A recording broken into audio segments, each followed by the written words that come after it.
Hello, everybody, and welcome back to ESN. Tonight we are coming for you live from Indianapolis, Indiana, as we're here at Indianapolis Raceway Park tonight for the AWSCO Snapdragon Continental Series round number 26 of 40. We're here for the Kroger 250 at the short track here at Indianapolis. This track has seen a recent revival in the last few years in the national racing scene, of course. This was a fixture of NASCAR National Series racing in the decade past, but fell off for about a decade or so before seeing a revival in the last few years with the Truck Series coming in. This time around, it's AWSCO and the Continental Series racing this racetrack as the series takes on the two most well-known ovals, I would say, in the Indianapolis area. Of course, the Cup Series taking on the big Indianapolis Motor Speedway tomorrow for the Brickyard 400. But here the Continental cars are taking on the short track for 250 laps of this racetrack, which I think is 6/8 of a mile, I believe. I believe it's 6/8 of a mile, so a little bit shorter than the track we visited previously, the Echo Energy International Speedway in Surrey. I should also mention that we are back in the United States for the first time since all the way out. I believe I'm getting word here that the official measurement of the racetrack is 0.686 miles, which I would say is that just over 6/8? Or 6/8, I should say, just over 5/8, I should say, of a mile. I don't know why I said 6/8, that's clearly 3/4. Forgotten my math here. So yeah, I'm not sure, I don't know if there's a fraction I can describe that, but 0.686, so just over 5/8 of a mile. Making this race 171.5 miles approximately. Where was I before I lost my train of thought? Oh yeah! I should say that after a short break, the Continental Series is back in the United States. After that little hop towards British Columbia. Once again, it's the usual duo in the studio here today. I'm joined by Ellie once again for the pre-race show. Obviously, continuing the short track, this kind of short track stretch in the Continental Series in the run-up towards the end of the regular season. What are we expecting this time around from the Continental grid as we're seeing, as we're anticipating these cars to race pretty soon here? Well, it's good to be back, and I think it's going to be interesting given this is another shorter track. I think some of our drivers who did really good at Echo International Speedway might do pretty decent here. It's not the same track, obviously. Indianapolis Raceway Park is its own track. It's got a lot of history on it. It's the road is a lot more worn, so the tire wear is going to be very heavy here, and I mean not very heavy, but it's definitely going to be a factor here. And I mean, looking at the inside and outside placements of a lot of drivers, it does look like some of our Echo International Speedway drivers who performed very well there are going to perform pretty decently here, just given that this is another short track, and we have certain drivers in AWSCO in the Continental Series who perform really well at short tracks. And I think it'll be interesting given the points race is in such a tight race right now. It's so close, and wins are looking like you just got to get one if you're right there on the cut line based off of points. Yeah. What do you think? This is I will say this is a bigger, flatter oval. I would say compared to the racetrack we just went to in Surrey. There's not nearly as much banking as there was at that track. I'd say this track is rather big for a flat short track. I think Memphis is still somewhat more banked than a bit more banked than IRP compared to IRP here. And the racetrack we're going to next, Iowa, it's I feel like those two tracks are kind of like in the same way that they're both kind of weird in their own ways. They don't really.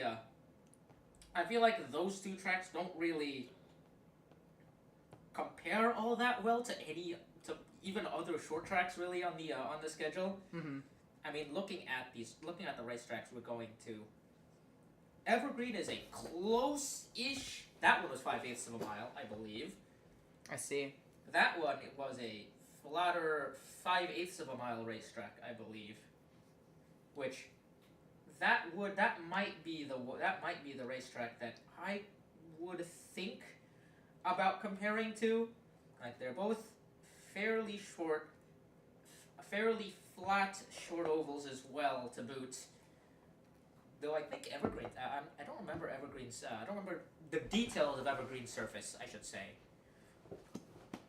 But yeah, obviously this racetrack is going to be pretty. The surface here is going to be a bit more worn out. Compared to the brand new surface we came to at EEIS, so that kind of the tire wear aspect of the race will probably come back to things. Yeah, Evergreen was recently repaved as well, I think. Not as early as not as recent as EEIS, given that's a brand new racetrack. But yeah, Evergreen also has a fairly new surface, so tire wear wasn't that much of a concern there either. Right. As opposed to IRP, which I think is a pretty old surface compared to both of those racetracks. So that, again, might throw more wrenches into things here. So, as we haven't really raced a big-ish, flat, short oval with an old surface, and I'm excluding Nazareth from this because Nazareth is a unicorn of a racetrack. That being a triangle-shaped oval, that racetrack is just kind of weird. Yeah. Maybe. Thinking about other racetracks, maybe New Hampshire. New Hampshire's bigger though. It is like a mile oval, but maybe scaling it. Maybe if you scale that kind of racetrack down, you would get a track similar to that of Indianapolis Raceway Park. As we're looking here in the starting lineup, our notes here for the starting grid, it appears that our pole sitter, the 11 of Takamoto Aya, has elected to start on the outside line. Which is interesting kind of. I mean, if that's the kind of, we'll see what that decision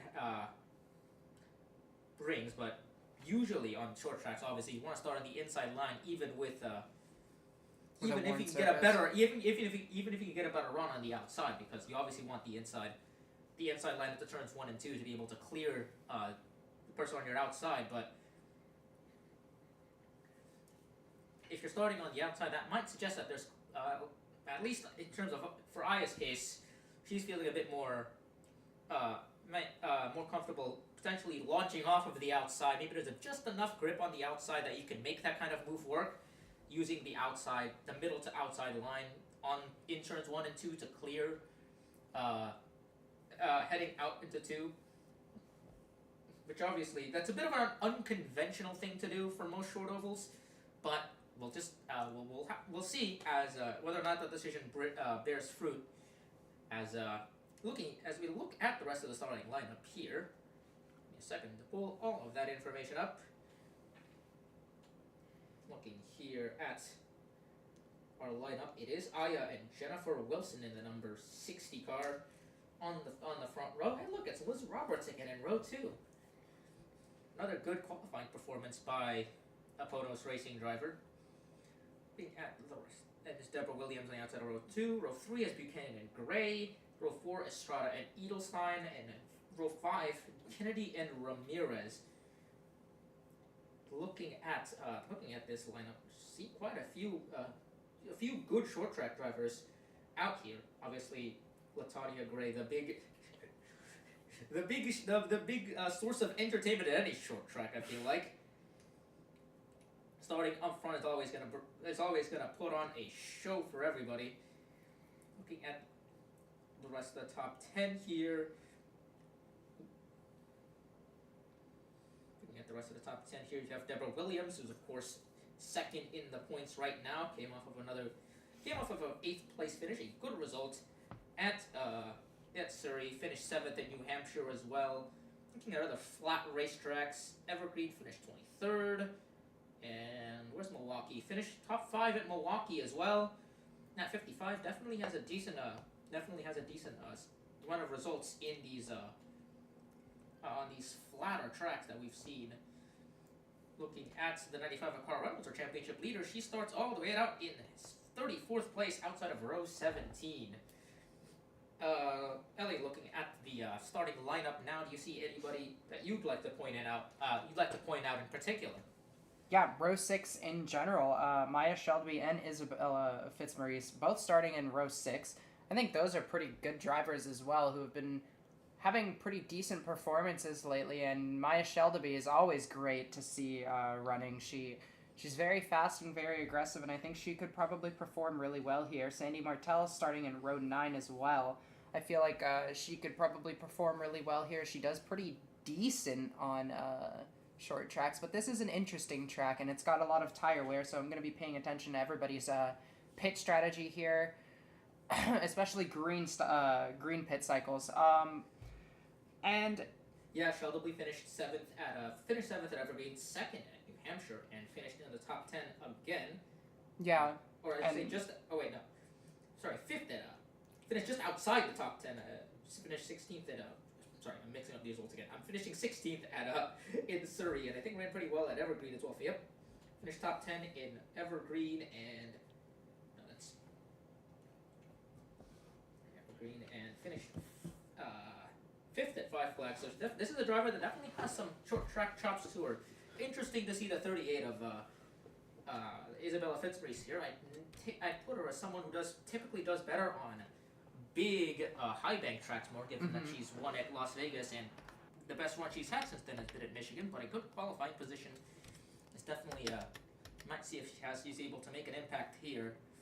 Hasn't had a top 10 in a while, I don't think.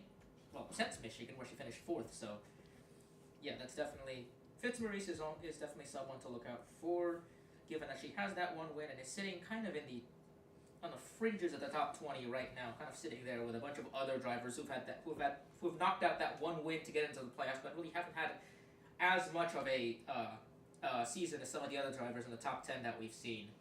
Looking at our top 10 in the drivers' points, Vinny Schultz starting out back as well, the 62 taking one of the provisionals in 37th place. Mayumi Moriyama starting on the inside of row 13. And 7th in points, still without a win as well. That would be 25th place. And then Jackie Kennedy is the first driver outside of the top 10 and the third driver without a win that we've looked at now. And we mentioned that she's starting in the top 10. So yeah, looking at the field, maybe Sandy Martell's another one to look out for. What do you think of that? Martell obviously been very good at short tracks. Came close to winning 2 races already. Already has that one win. In the 51, I should say. In the 80. In the 51, right? Yes, in the 51. After being sacked from Old Ride in the 84, in the 82, I should say. But yeah, that's one driver who's seen a bit of a revival, obviously, in the last month and a half since getting that win. So Martell starting pretty decently, ran well as well at the beginning of the race at Surrey before getting caught up in some problems as well. Starting on the inside of row 9 at 17th place alongside Leah Azelhart, another driver who ran very well at EEIS. I think. Let me double check. Her finished 6th place. Yes, that's a driver that's run quite well in the last race. All right, any final notes from you, Ellie, before we throw it on to the booth for the start of the race? No, that about covered it. I'm excited to see the drivers hit the track. Yeah, back in the booth, our main commentator Echo will be joined by Madison, I believe, for this particular event. So we'll see you around here from the studio, and we hope you enjoy the race. And welcome to Claremont, Indiana at the Lucas Oil Indianapolis Raceway Park for race number 26 of the season and our 5th to last event before we get the playoffs underway in the AWSCO Snapdragon Continental Series. Hello everyone, I'm Echo and I'm joined by Madison in the booth. Madison, how are you doing? And what do you expect here tonight from IRP? Well, it's a pretty warm night here in the Indianapolis area, coming from the West Coast out here. I didn't expect it to be quite like this, but with so little time remaining until the playoffs, as you mentioned, there's just so much pressure on these drivers, especially when you have a small track like this and they're all packed in and you have a lot of tension between all of them. We're bound for a show tonight. What do you think? Yeah, I have to agree. I think this is going to be a very fun race. It's a bit hard to pass here. We saw that in practice they had a bit of trouble kind of getting around each other, but you still can make moves here if you just time it right. But that outside lane is going to be that most preferred line. As you see, the pole sitter Takamoto Aya actually chose to start on the outside line here today as opposed to starting on the inside, just because the outside lane is just so much more beneficial. All right. Yeah, definitely. And a large part of that is because you have the flat track here, so there's no real benefit in going on lower speeds on the inside, so might as well get that momentum. And you're going a longer distance, but you will be faster. What were you going to say? I was just about to read the starting grid. All right, let's go through our starting grid here from the Indianapolis Raceway Park. Row 1, Takamoto Aya starts on the pole alongside Jennifer Wilson. Those two switch spots on the front row because Aya elected the outside lane. Row 2, the 45, Liz Roberts, and the 55, Deborah Williams. In row 3 is the 59 of Abby Buchanan and the 65 of LaTonya Gray. Row 4, the 88, Madison Estrada, and the 14 of Katrin Edelstein. Row 5, the 12 of Jackie Kennedy, and the 31, Lori Ramirez. Row 6 is the 5 of Maya Sheldeby, and the 38 of Isabella Fitzmaurice. Row 7, a couple teammates, Freya Van Lundquist in the 42, and the 7 of Reina Munoz. Row 8, the 77, Rose Lockport, and the 10 of Charlie McCarran. Row 9, the 51 of Sandy Martell, winner back at Evergreen, and the 16 of Leah Azelhart. Row 10, the 04, Emily Tremblay-Vaudrey, and the 40 of Lara Sundale. Row 11, the 66 of Ani Starchev, and the 96 of Lynn Oswald. Row 12 is the 8 of Kate Summers, and the 15, Isabella Smith. Row 13, the 64 of Mayumi Moriyama, and the 26 of Robin Morales. Row 14, winner of a couple races, winner back in Memphis, Kathy Ableton Perez, alongside the 22, Naomi Davenport. Row 15, the 93, Izzy Overman, and the 84 of Tammy Bird. Row 16, the 4, Cassidy Jones, winner last week at Echo Energy International Speedway, and the 78, Lexi Rockwood. Row 17, the 6 of Mila Cheshina, and the 95 of Cara Reynolds. Row 18 is the 62, Vinny Schultz, and the 0 of Hieda Yoko. And in row 19, the 46 of Bridget Brousseau, and the 2, Rachel Ramos, who got in the past winner's provisional because she won back at Phoenix. All right. You got any major expectations for this one? You think we may see some chaos in this one, or do you think this might be a more calm race? Well, I definitely think with it being a short track, we get those short tempers, so I would always bet on the side of chaos. It's harder to pass here, but that doesn't mean there will be less chaos, possibly more with drivers running into each other trying to make moves. Yeah, I have to agree. This track is quite difficult to make moves at. It's very flat, but also it's one of those flat tracks where the outside lane is actually a bit more preferential than the inside line, just because you can just roll the top a little bit better. It's a bit similar to Irwindale, except there's actually no progressive banking here, so the top lane is not inherently beneficial. It just has a little bit more grip up there, and that's a big reason as to why these drivers just find the top lane so much better. But you can make the inside stick if you just time it right. And one thing we'll also have to be watching for is drivers have to be careful to not get into the wall and cause anything major, because that wall is pretty tough, especially down here down the backstretch. You see there's not a catch fence down the back straightaway, so that's going to be a very... The concrete wall as well, isn't it? All the way around the track? Yeah. Yeah, that'll Well, there's definitely safers hurt in the impact, there's too. safers in the corners from what I Okay, recall. yeah, there are safers in the corners, but a lot of concrete here as well.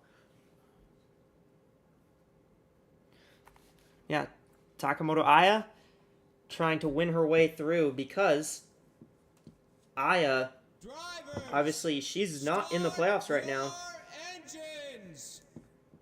But Takamoto Aya hasn't failed to qualify for a race since Nazareth very early in the season. She almost missed the race last week at Echo Energy, but she managed to make the race by being one of those drivers in the chase for the money. Command's been given. These drivers will roll off. Aya and Wilson will lead them to the green here from IRP. And the green flag is out. Here we go. From Indianapolis Raceway Park.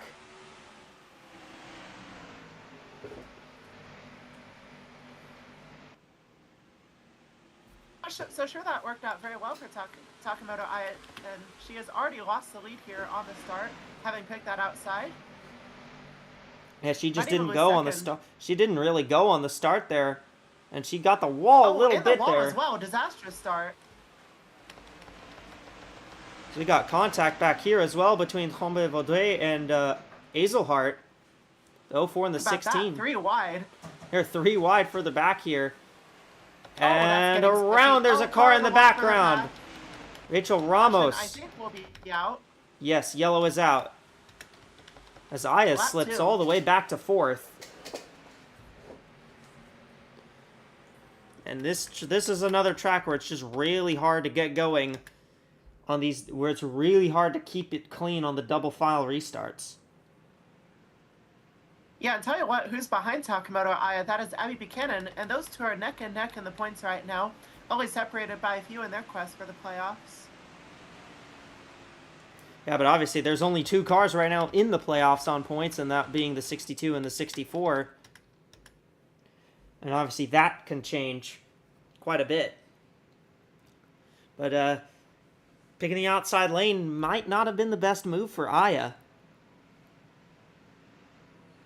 We would have expected it to, given that we've been talking about how that the outside could be better, but I guess she just didn't go on the start, and that's how she lost that position, which could be paid for dearly as the race goes on.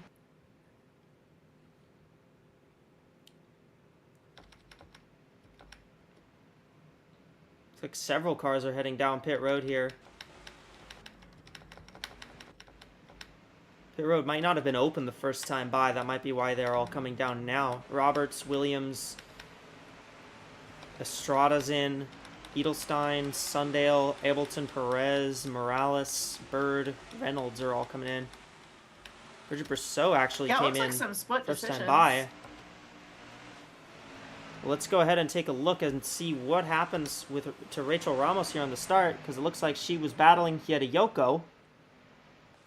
Yeah, that's near the back, and oh, that's a shame. It just tightened up. Oh, yeah, she tightened up, misjudged it, and turned up in front of that other car. Unfortunate mistake at the start. Doesn't look like she has too much damage. I think she'll be okay. Definitely not ideal, as we have the 42 looking to come in. Yeah, 42's diving down as well here. Whether that's a strategy call or an issue, that is definitely going to cost that team quite a bit.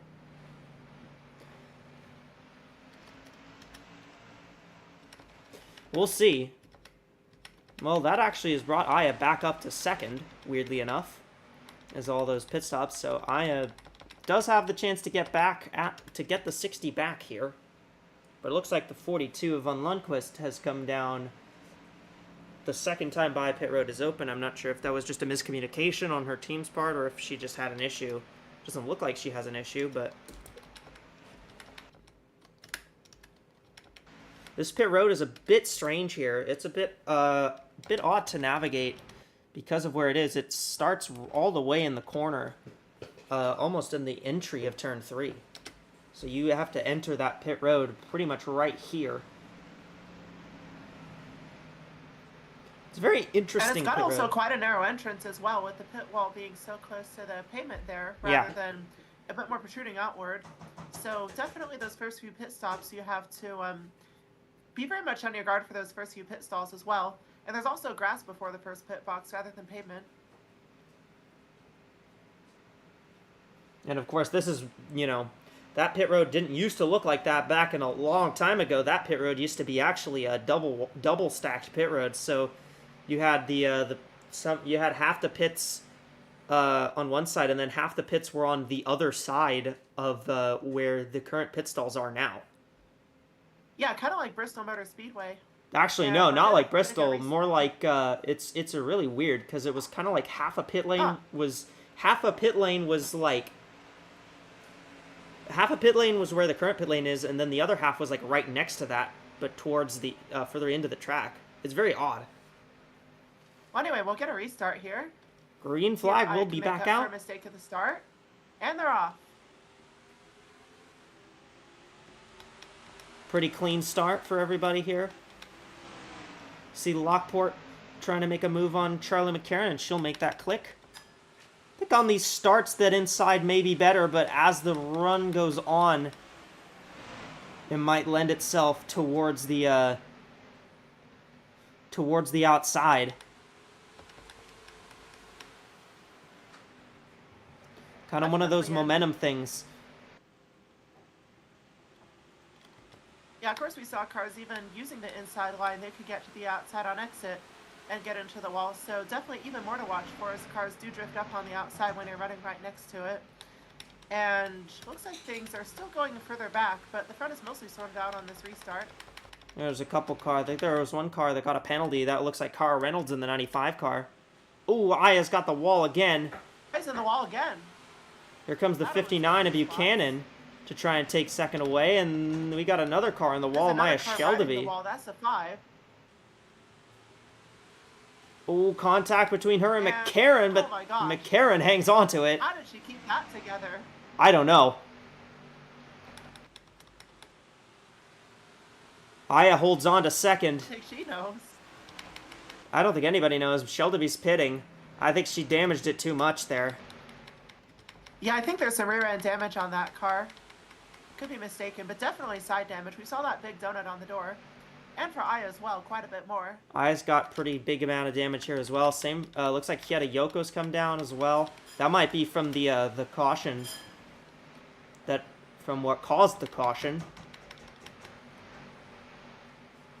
Seeing Ani Starchev fighting with Leah Azelhart. Azelhart will take that spot away.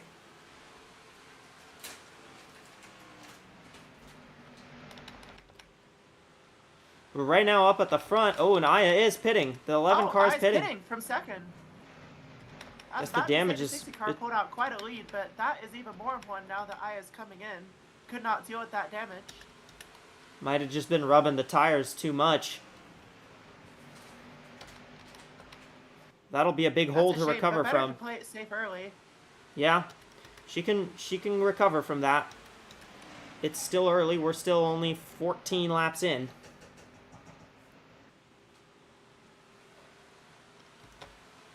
OC single file up at the front. Gotta go kind of well back here. Oh, as Chestina got the wall there. Yeah, it's a contact between cars as well. Things are definitely getting very sporty at the back there, as some of those cars did come to pit road, so they're looking to make up spots. We're seeing some cars kind of make moves here in this part of the pack especially. Got Isabella Smith trying to navigate around the outside of Starchev. Mayumi Moriyama's right here as well. Moriyama's looking for positions.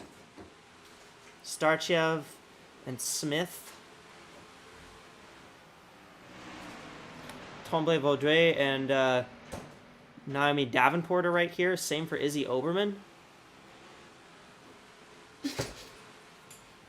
Oh, as Davenport almost got into... She got into Moriyama. Hung on to it. Looks like Buchanan lost second to LaTanya Gray here. And she's actually dropped back to fourth.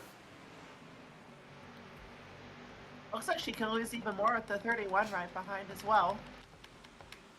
I think a lot of these cars a couple of our bubble drivers in the playoffs who are looking to make their way in, who qualified near the front, they're not having the best night tonight. At least Buchanan's still in fourth, but big problems for Takamoto Aya, the pole sitter.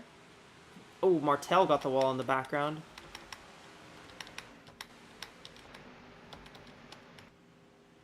Jackie Kennedy there in third, fighting with LaTanya Gray for second. And again, here's another thing. Jennifer Wilson does not have that win. She's way outside the playoff picture right now. She's all the way back in 32nd in points. If she got a win, it wouldn't matter, but she needs that win as Jackie Kennedy will take second away from Gray.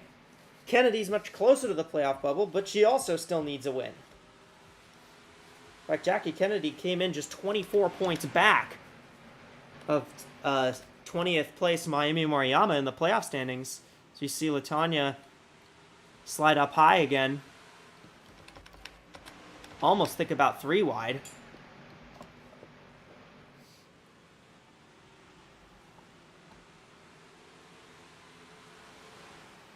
Yeah, and I remember earlier today we mentioned how there's 5 races left until the playoffs begin, but only 2 spots available to those who could get in with the points.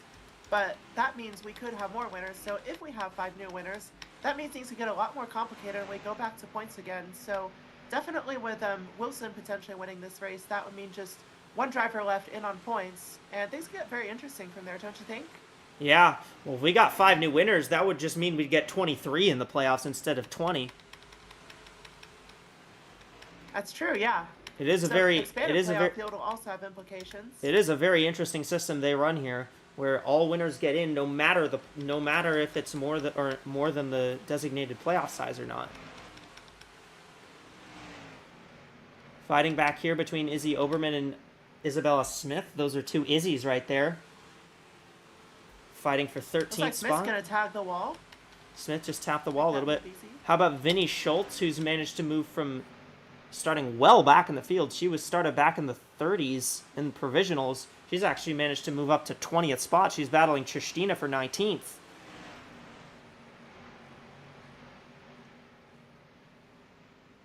Schultz is able to make that inside work pretty well on entry, but the theme is on exit where you do get more momentum, and that's why the outside is generally preferred around IRP. But it looks like we have pretty equal lines right now, which makes for some good racing. Yeah, the lines look pretty equal. We're seeing kind of both lines work for everybody here. Looks like Schultz is gonna clear Tristina, which is her teammate. And again, remember, Vinnie Schultz is one of those drivers who is in on points right now. She's actually 3rd on the points. And keep in mind that if the points leader at the end of the regular season as the 64 Moriyama pits, that's pretty dramatic because she came in as the last driver in on points. But keep in mind that the points leader, whoa, Izzy Oberman, is well wide. Man, they keep trying to interrupt what I'm saying. Yeah, this is a chaotic racetrack, isn't it? A lot of right side damaged cars, a few cars coming into pit road, and it looks like every 5 seconds somebody hits the outside wall, don't they? Yeah. I was gonna say, if the points leader coming into the race, at the end of the regular season does not have a win, they would also automatically get a spot. So in theory, we could have up to 24 cars in the playoffs. Which would also mean 9 first-round eliminations, but you know, that's getting ahead of ourselves just a little bit. Jackie Kennedy. We still have 220 laps left to decide a winner. Jackie Kennedy is being held up by Freya von Lundqvist here not for any spot, but Kennedy's still gaining on the leader.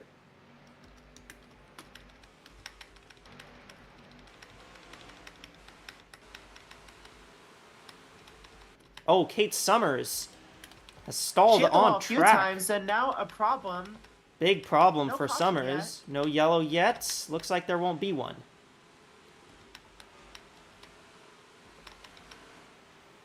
Fighting back here, Munoz and LaTonya Gray. There's Rose Lockport fighting in that as well. Sandy Martel right back here too. Summers was battling Schultz for what I believe was 17th, but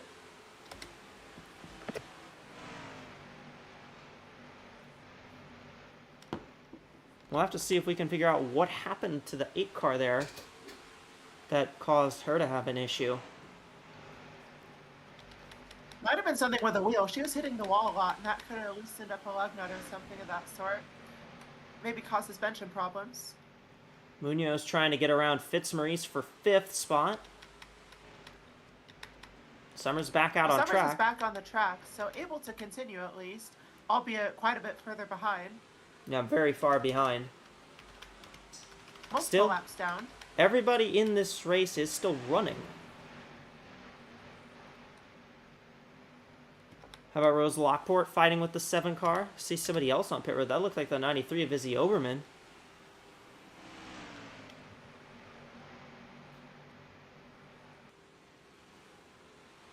Meanwhile, the 77 Rose Lockport fighting with Latanya Gray here. Trying to hang on to 7th, but Gray's trying to use the outside to get by. And that's not going to work. I think we're starting to see as the run goes on, more rubber gets laid down on that inside, and it is getting a lot better. We'll watch this here as well to see how Gray fares on the outside line. Not Just too bad. Momento's able to help in turn 1, or excuse me, turn 2. But yeah, definitely. We'll look at 3 and 4. See what's up with Gray. Not able to make it work as well in 3 and 4, so definitely that inside line getting a lot better. There's Oberman back on track.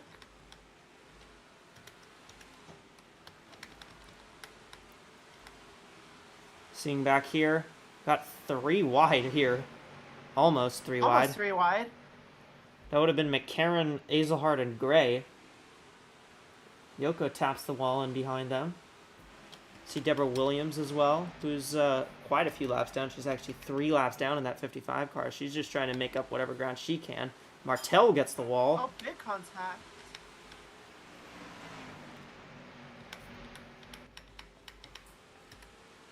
25 cars on pit road.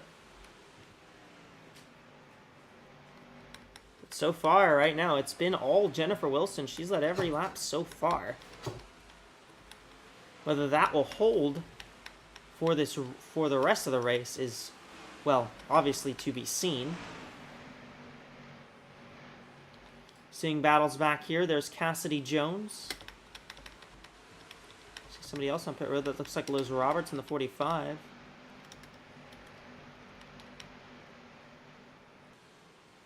A lot of trouble with getting into the wall today. Yeah, definitely, and I think that's what may have caused the issues for Kate Summers, and we see a lot of right side damaged cars here as well.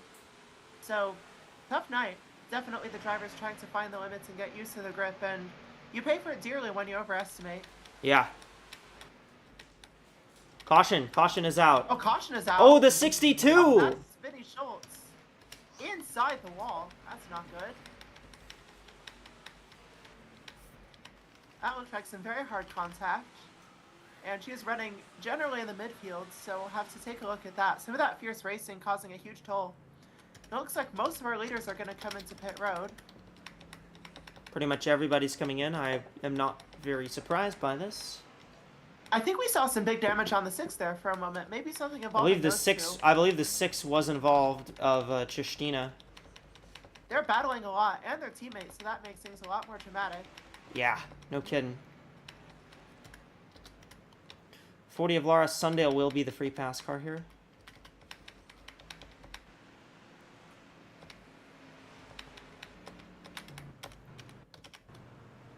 Watch the race off pit road here. See Jennifer Wilson making her stop. The leader of the race coming in.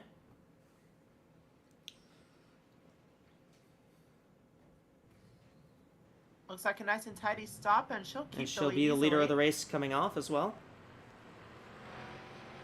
Lori Ramirez is going to jump to 2nd. Rose Lockport to 4th.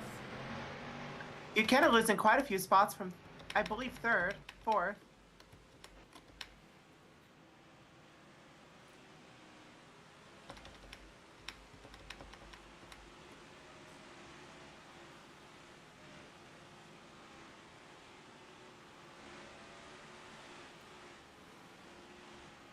Bit of contact there between. Not A sure where little the bit more of 7 the is 7 going. riding the wall. Not sure why. It's a bit odd, but alright. 60 car is the leader. These are 3 cars that chose to stay out, and they're going to take the wave around. Liz Roberts, Kathy Ableton Perez, and Izzy Oberman. The 4 car of Cassidy Jones is coming back in, as well as the 7. The 7 I'm not surprised by.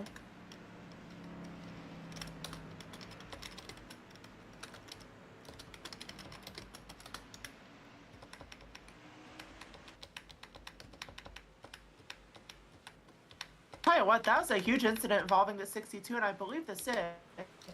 Might be good to take a look at that and see what just happened in turn 1.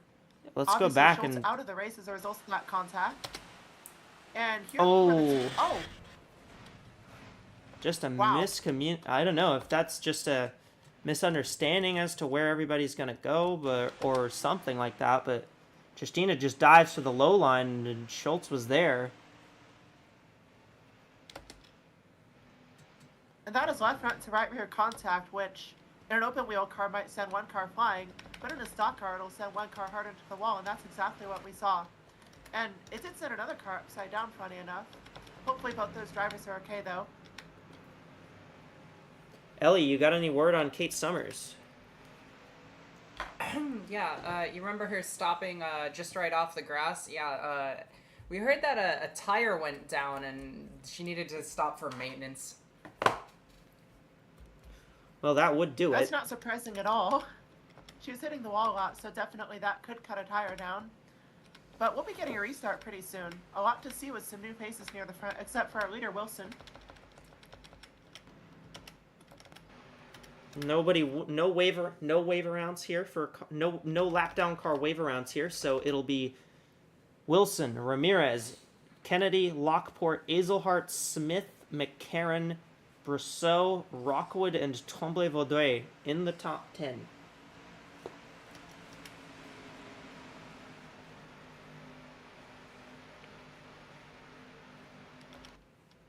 "45 laps in the books, pace cars in, and we'll be off shortly." Here we go, green flag. Back out at IRP. You see already, you got the Lockport making a move for 77. third. 77 trying to dive down for third. There's Isabella Smith trying to make a move on Leah Azelhart for the 5th spot.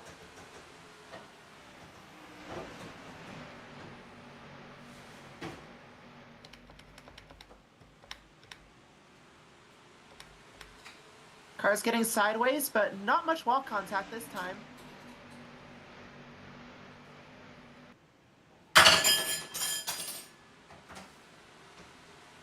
Leah Azelhart fighting with Kennedy here. Those are 2 teammates as well, driving for the Gulf Racing team.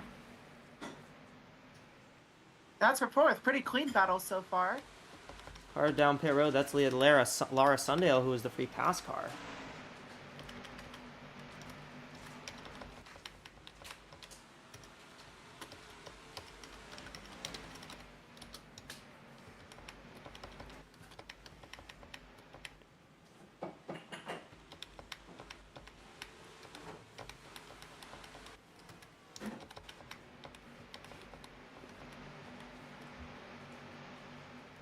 Tell you what, that 12 car is losing a lot of spots on that outside. You can really see just how good the inside is getting on these restarts.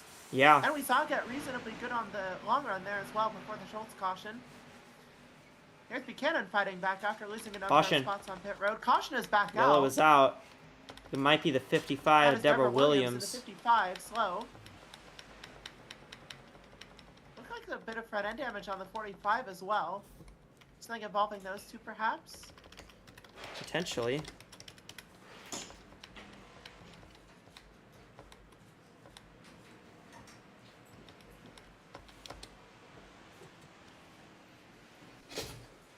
Gonna take a quick look at that for Deborah Williams.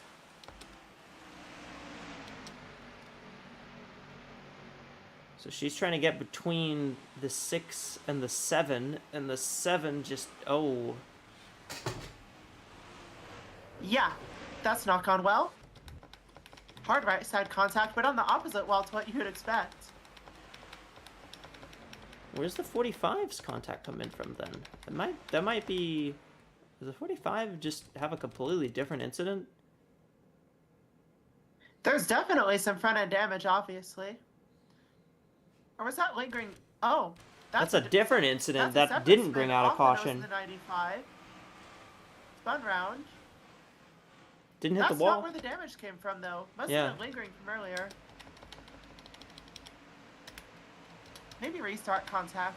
I don't know, but multiple incidents on this chaotic restart, and looks like most of the leaders are staying out. Sandy Martell is the free pass car, so the 51 will get back in the lead lap.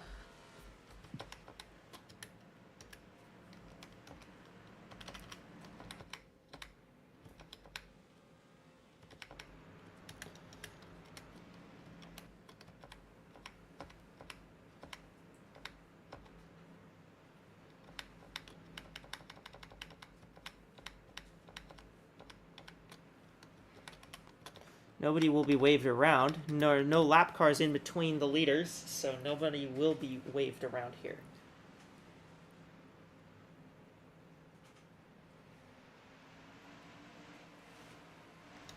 Here are the drivers from that were just on pit road catching back up to the field here.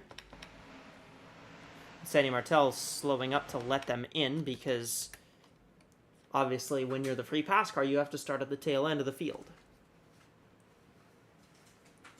So third caution of the day comes on lap 50-something, 49, 50, something like that. I don't know, I wasn't paying attention enough. I think it's 50. Jennifer Wilson still the leader. Lori Ramirez, Rose Lockport, Leah Azelhard, and Bridget Brosseau make up the top 5 right now.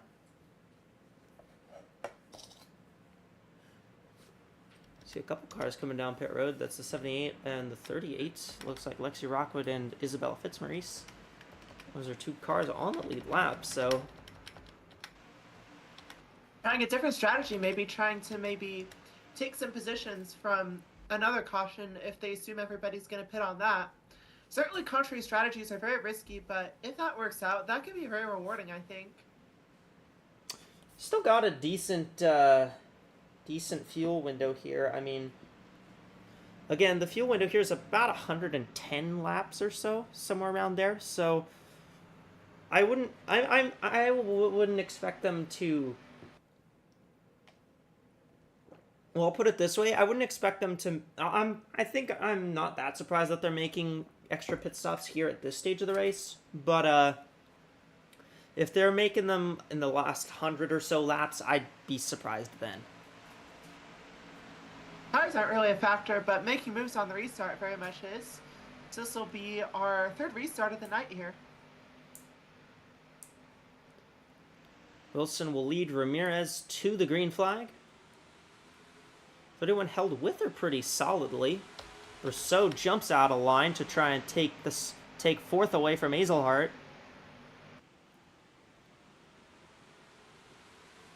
She will get that spot. Looks like Isabella Smith going to try the same thing on the 16 car here.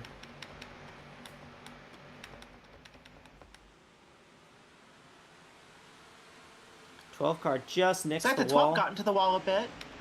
The 10 might have just made some contact with the 15's rear bumper.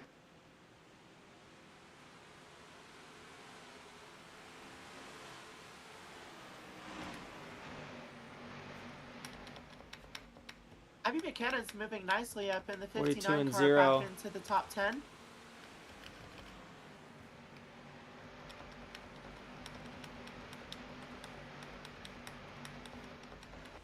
Kind of got a lot of battling back here. Absolutely, Linus Stern up front, but further back there is plenty of battles to be waged. Caution. As we're seeing caution out again. That might be the 38 and the 93.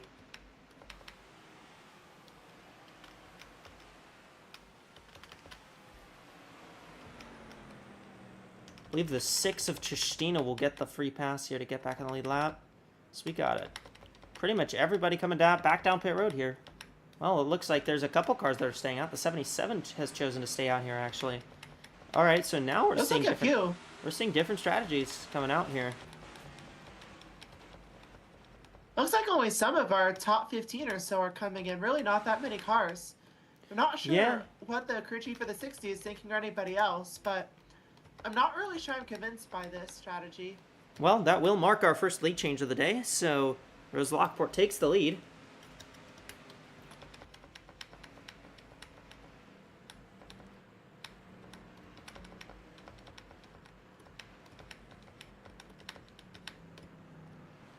Like Wilson will be first among those cars that did come to pit road by a bit. Over Decent the 16. bit. 16 gets out second.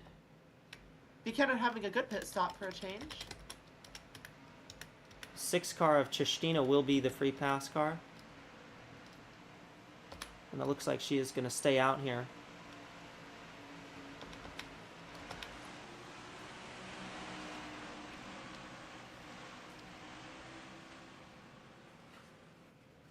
So she'll take that free pass position.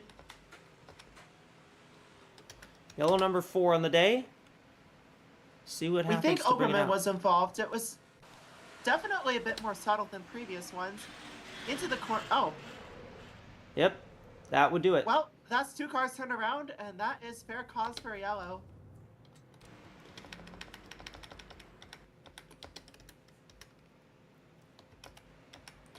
There will be some cars that actually will get waved around here, as there are a few lap cars in between the top 10 at the moment.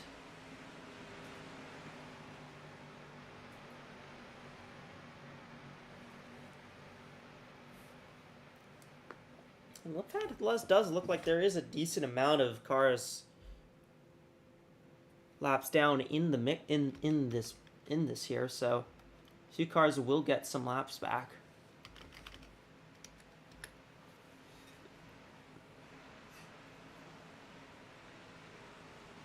So, Lockport, Brousseau, Morales.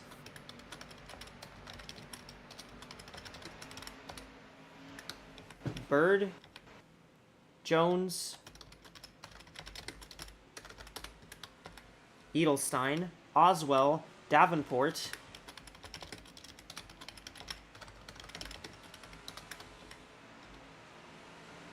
Starchev and Munoz, the top 10. So 5 cars take the wave around here.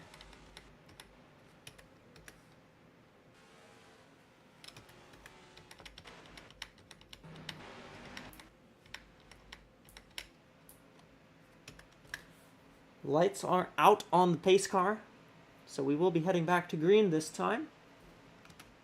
Nobody else got back on the lead lap, but the 2 and the 40 are now back to 1 lap down. Tell you what, this has been a chaotic first quarter for the race, and it's had 4 cautions so far. About to have our 4th restart. Do you think this will continue for the rest of the race? Maybe.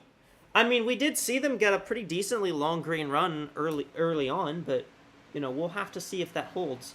Now we got Rose Lockport controlling the pace of the race, so I think it may be a little different here. So we take the green flag. Back to racing here. Scattered further back. 46 made a look to the inside for the race lead. Was not able to get it. She's going to be probably on the 77's bumper here.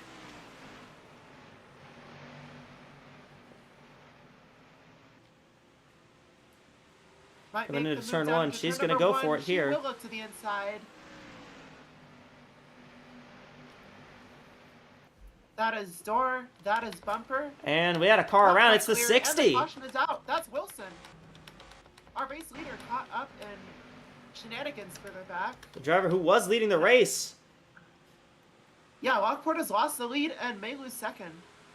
And that Just will keep be the second. caution. Just kept second, but Jennifer Wilson mired in the back of the field. And spun round in the front stretch. Big changes for Wilson for sure. She's down pit road here. That is some heavy left side damage, but more than a spin. Might have hit the inside wall. It's a fair bet. Decent As few we cars have quite coming a down few pit leaders road. coming in. Lockport, Bird 7 among cars them. staying out, though. 93 of Oberman will be the free pass car. Don't pass on the outside. Okay, whatever. What a blithering idiot. RP is such a silly track sometimes, and we're seeing it on these starts.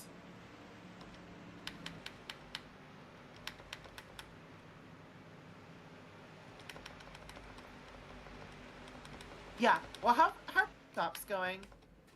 Wilson's getting some damage repair, both left and right side, so quite a bit of contact. Bird gained quite a few spots there as well. And it looks like Lockport's team did lose out some. I think they lost 1 spot to Bird there. Yeah, Bird She'll gained a drop couple. to 3rd. Okay, 93. Okay, now Oberman's gonna get the lap back. She will actually get her lap back here. All right. Caution number 5. Now what happened with Wilson?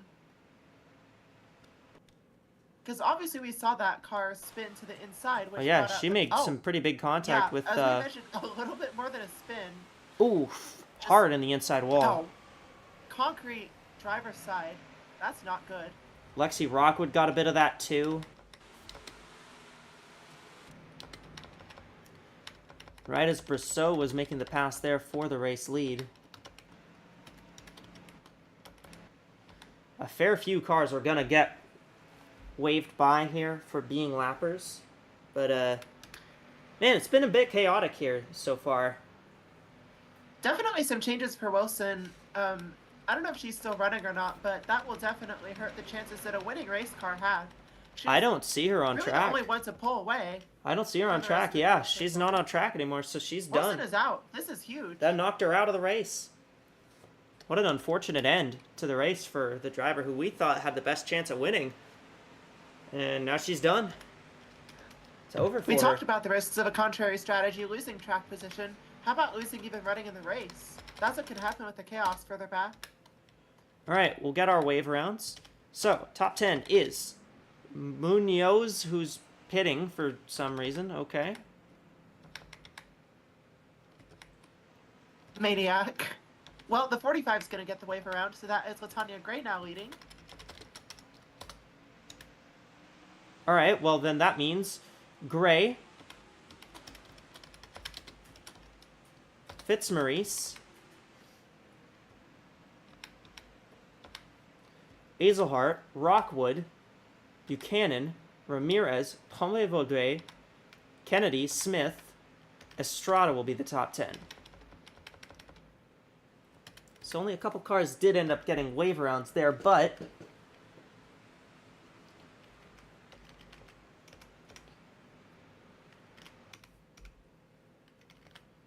those cars do have a better shot at getting back in this race.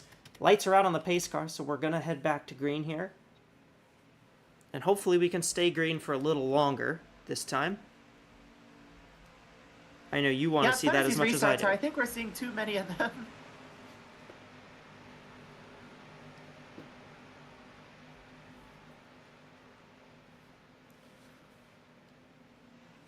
Green flag. Does Gray take off? Not particularly. No challenge into turn 1, though, among the top 5. Quite an orderly restart, having seen some of the last ones here. Yeah, pretty calm for the restarts that we've seen so far. Mayumi Moriyama actually could have gotten a lap back there, but she chose to pit instead, which that's a choice. Meant she lost that lap back. It's like Buchanan is making a move for 4th on Lexi Rockwood. I feel like that 78 is probably not that damaged, as the 66 of Ani Starchev has come down pit road. I mean, define that damage, because we've had, like, half the cars get into the wall today. I think Starchev might have gotten a penalty, as it looks like she just did a stop and go. Ooh, as Rockwood gets the wall there, and Buchanan's gonna get by.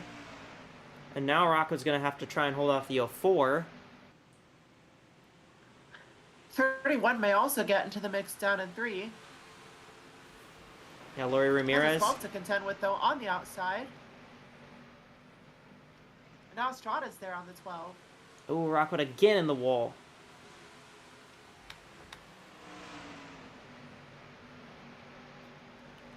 I mean, you can handle getting into the wall somewhat, but not that much, I don't think. And Lexi Rockwood has already got in an accident with the 93, or with the 60, literally just this last yellow. Yeah, that last caution.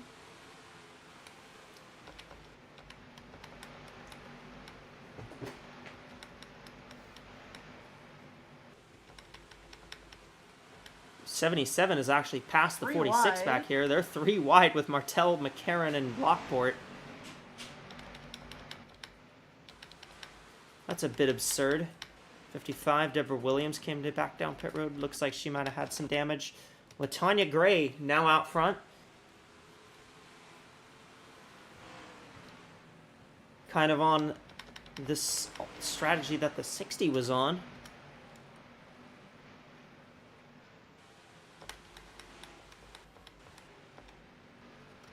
We saw Bridget I hope that Brousseau. was great. We saw Bridget Brousseau manage to drive by Lockport for the lead earlier, but that's the only real green flag pass we've seen for the lead position all day.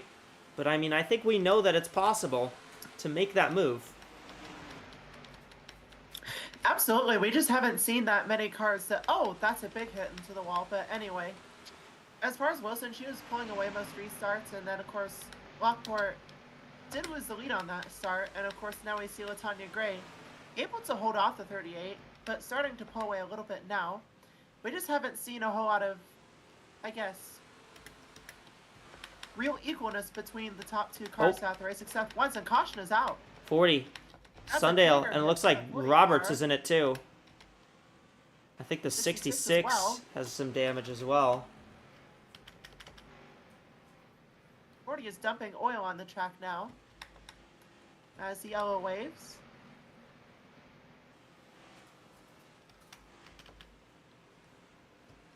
I think that happened down in turn 3, so we should have a replay of that before too long.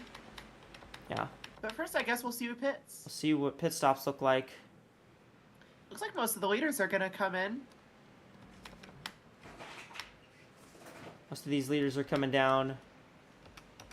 The 2 of Rachel Ramos should be the free pass car.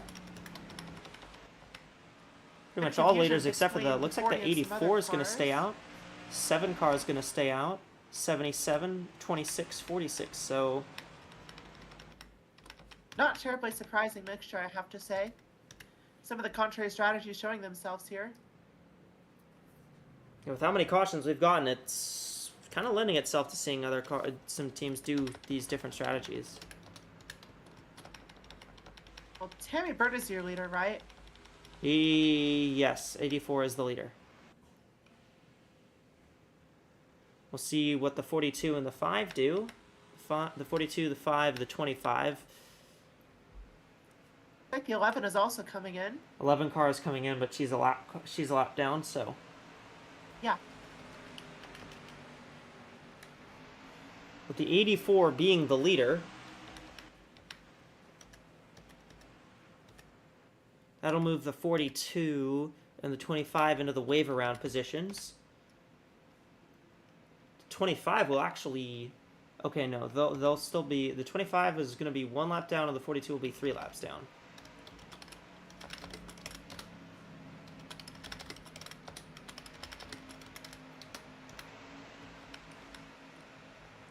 Now we'll see if any lap cars are in between here. The 7 a lap down? Oh yeah, she is 2 laps down actually. Huh.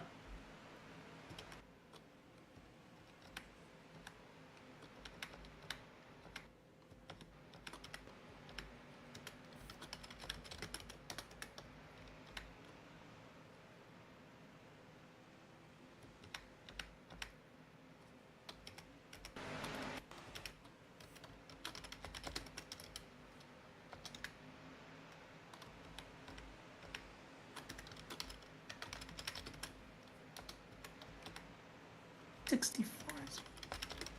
64. Yeah. That's it for waiver rounds among our top 10. Yep. Now, what happened with the 40 and some of those other cars back there in, I believe it was turn 3? 40 and the 45 were involved. I know that much. And they're both out of the race. So this happens at turn 3. So you see the 40 of Sundale. Things are getting a bit nuts back here Oh, already. she gets hooked by And- Yoko. oh! Bounces right across the track. Head on Oh, impact. that's what That's the happens. 45 and the 66. Great, A lot of hard impacts there. really stellar job by Cassidy Jones to not be involved in this. 4 car just barely misses all that.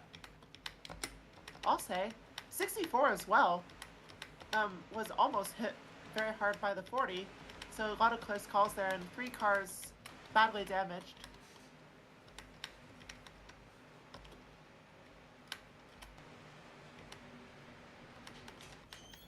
Well, the lights are out on the pace car, so we're going to head back to green. Lockport is back near the front, just behind Tammy Bird.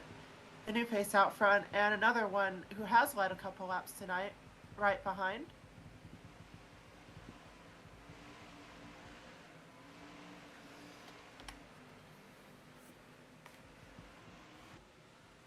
Green flag back out. And the 84 will lead us to the restart on lap 84. There's Izzy Oberman making some moves on Naomi Davenport. How about Izzy Oberman? She's actually made it back to the top 10 despite the fact that she's was involved in an incident earlier on. Yeah, it was even a lap down at one point, so that is free past the top 10. Very impressive, as Bird is also impressive, pulling away from Lockport.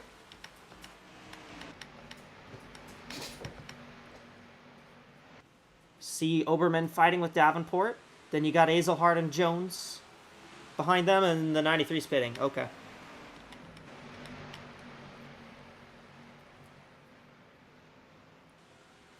And caution is out. Caution is back out.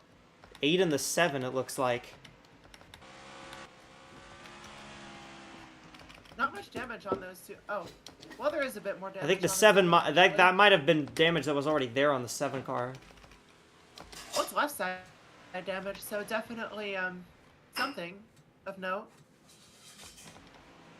Got dinged by somebody.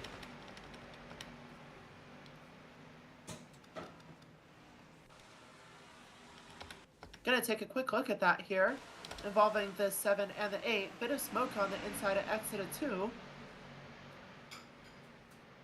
Oh, the 7 just drifts up. Oh. Oh, wow. Yeah. And then the 8 finishes. Oh, that's big contact for Ramos there. Ramos is able to keep going, but has quite a bit of right rear damage. Of course, Summers and the 7 caught further back there.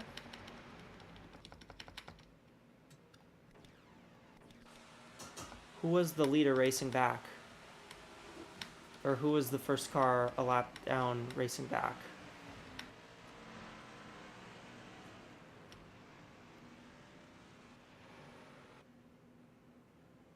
It was the 51.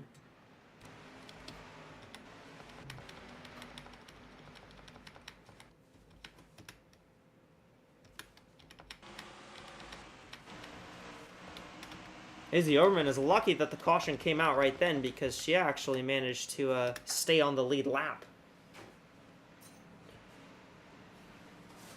Absolutely. Did lose a lot of position coming down pit road, but that could have been a lot worse.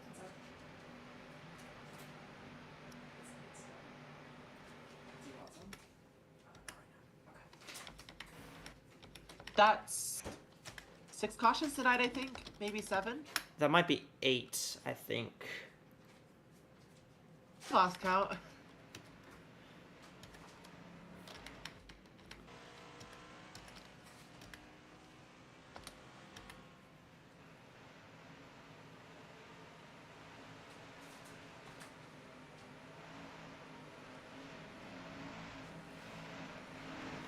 '51 will get the free pass, so Martel will also stay on the lead lap.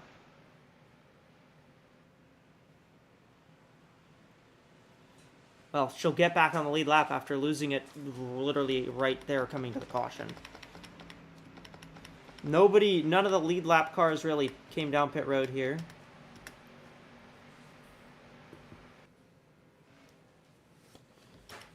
Yeah, I guess the crew chiefs finally got tired of telling half the drivers to come pit, so we should get a restart before too long, right?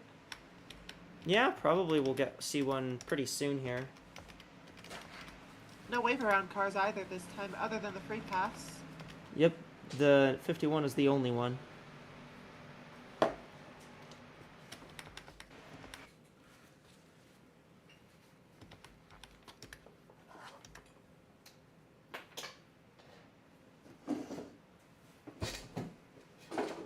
Lights are out on the pace car, so we head back to green.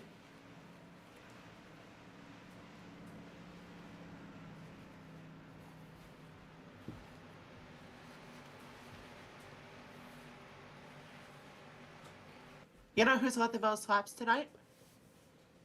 I Pretty think sure it's it might be still the Wilson. It's either Jennifer Wilson or the pace car. I'm not sure anymore. Pace car's got a good shot here. Yeah, I think so. Not really in the playoff picture, but could be a real factor here tonight. And if Well, you've it's gonna seen be the Brennan rest, if you've Lockport seen the leading on if this you've seen the restart play, again. if you've seen the playoff schedule, the pace car could probably win their way all the way to the finale. See the vision. Well, restart again. We are back green. And Bird's got a nice launch. Bird got a pretty solid launch. Here comes Oswell. Trying to take fourth from Brousseau. Hazelhart trying to take this spot from Davenport. See Izzy Fitzmaurice go way wide. But she made the corner. Hey, that counts for something. 6 car of Shastina's back in.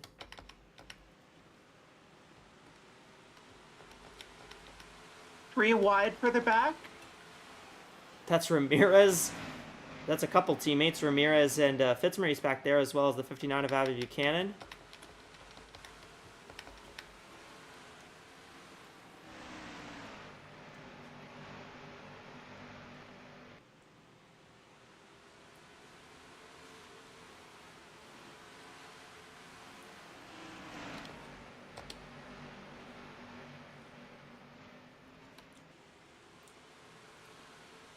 See right here, Cassidy Jones still trying to maneuver around Naomi Davenport. She's got LaTanya Gray right behind her. And don't forget to join us tomorrow in the AWSCO Windows Cup Series race at the Indianapolis Motor Speedway, the Brickyard 400, at the greatest racetrack in the world.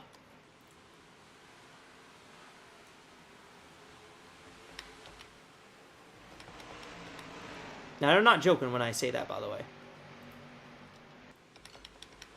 Although I think some people may have a different opinion on that, but... True, it could be Le Mans, Daytona, Suzuka, Texas Motor Speedway. There's a lot of candidates. Sorry, go ahead. Oh, I'm not gonna say anything more. No, I just found Suzuka funny in that conversation. Yeah, valid. It's more of a track to drive than race, in my opinion, but I digress. AWSCO definitely won't go there anytime soon. Yeah, they could. I doubt they will, because they already have Motegi in Japan, but... You know, maybe if they begged Honda, a lot, they could go to both. This is true. Not seeing much wall contact on this restart, which is quite nice. Yeah, a lot of these Very cars calm aren't for really going all over the place too aggressive. 95 Reynolds. Well, as you say that, there goes the 77 into the wall. Much harder contact. Cassidy Jones Some cars here. making that hard contact 10 times. Yeah, there's Jones on the outside. Fighting with Kennedy, trying to fight Kennedy off. You got Isabella Smith here as well. Jones trying to fight off that 15 now. And, you know, Cassidy Jones... Davenport's in the mix as well, might make a move to the inside. Cassidy Jones won last week in Vancouver. She had a really, really good race there. As Kennedy comes down pit road.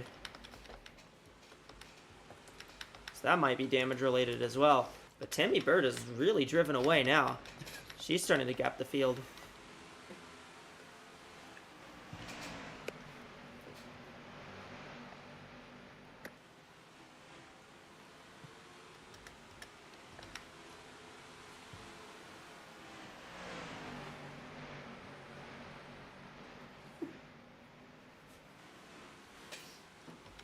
Is there more cars down pit road?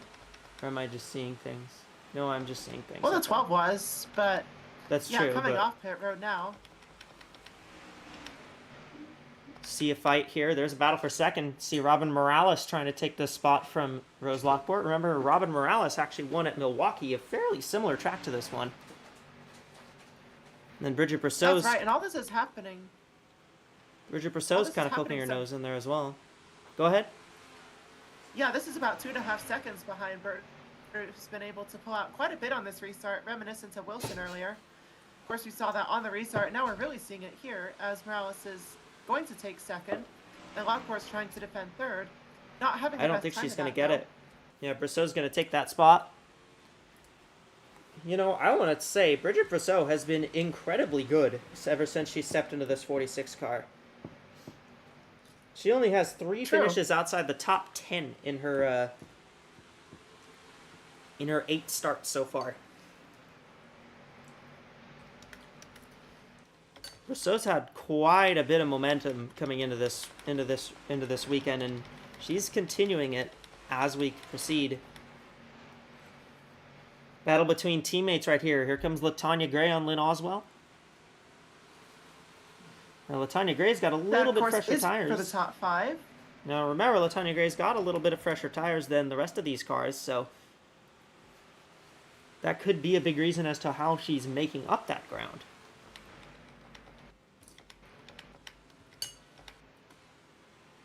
On the other hand, though, I'm not really sure that we've seen tires be a huge factor tonight.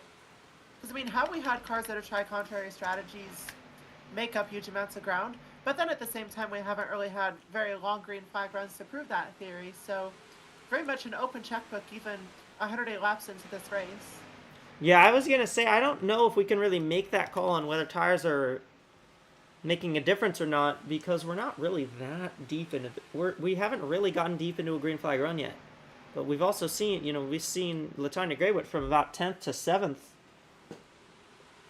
She's gone from 10th to 7th since the restart, so. This is true. If these drivers can keep it clean, maybe we'll have some less stressed crew chiefs and a bit more to say on the broadcast about strategy with some certainty. Gap stabilizing out about 3 seconds for the lead. Bert is not catching that lap car very much, though. Yeah, it looks like Reynolds is kind of gapping the 84 just a bit. She was actually a little closer beforehand, but she's dropped back a decent bit. See Azelhart now trying to take this spot from Lockport, and we have caution. another yellow. That Looks is like big contact, I Moriyama think, for the 11. and the 6 of Chistina as well. And I think Takamoto Aya was also in it. Bert's going to come into pit road, as will some other leaders. Looks like pretty much everybody's going to Not come the in. 16. I lied. 16's actually going to stay out here. Again, split decisions near the front. Strategy is getting very interesting at this point in the race. Oh dear, what are we doing? Blithering idiots. The 6 car, I think, Well, crashed into the pit wall in front of everybody there.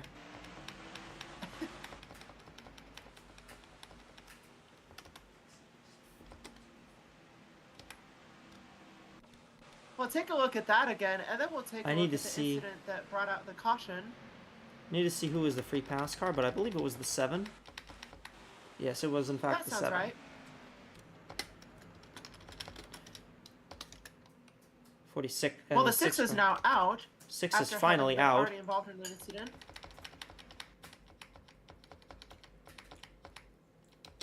See what went on here. Oh, 64 and 11. Oh my god. 64 and the 11. That is very similar. That is This very to a 6 similar. incident we saw earlier today. Yeah. How did the 6 get involved? Because we saw quite a bit of damage there, but I don't think we saw immediate contact with either car. She did tick the other. She did tick the others just a bit there. You'll see it. That's true. You'll see it. Hang on. What exactly? Right there. Oh, just barely. Man.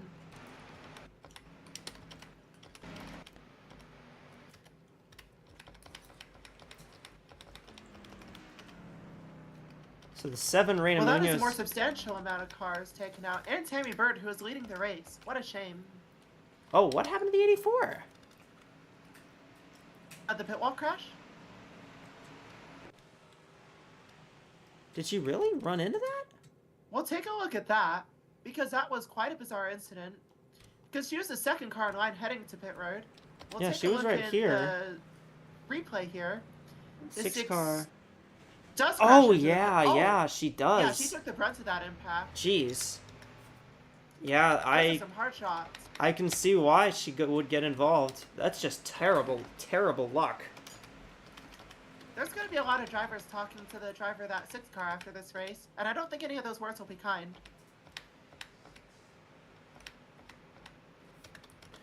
We've got some cars that are going to get waived here. I think 2. Yeah. Somehow less than I was expecting. Should just be 2 cars. Just the 0 yeah, and the looks 12 like it, here. since the 31 is in 10.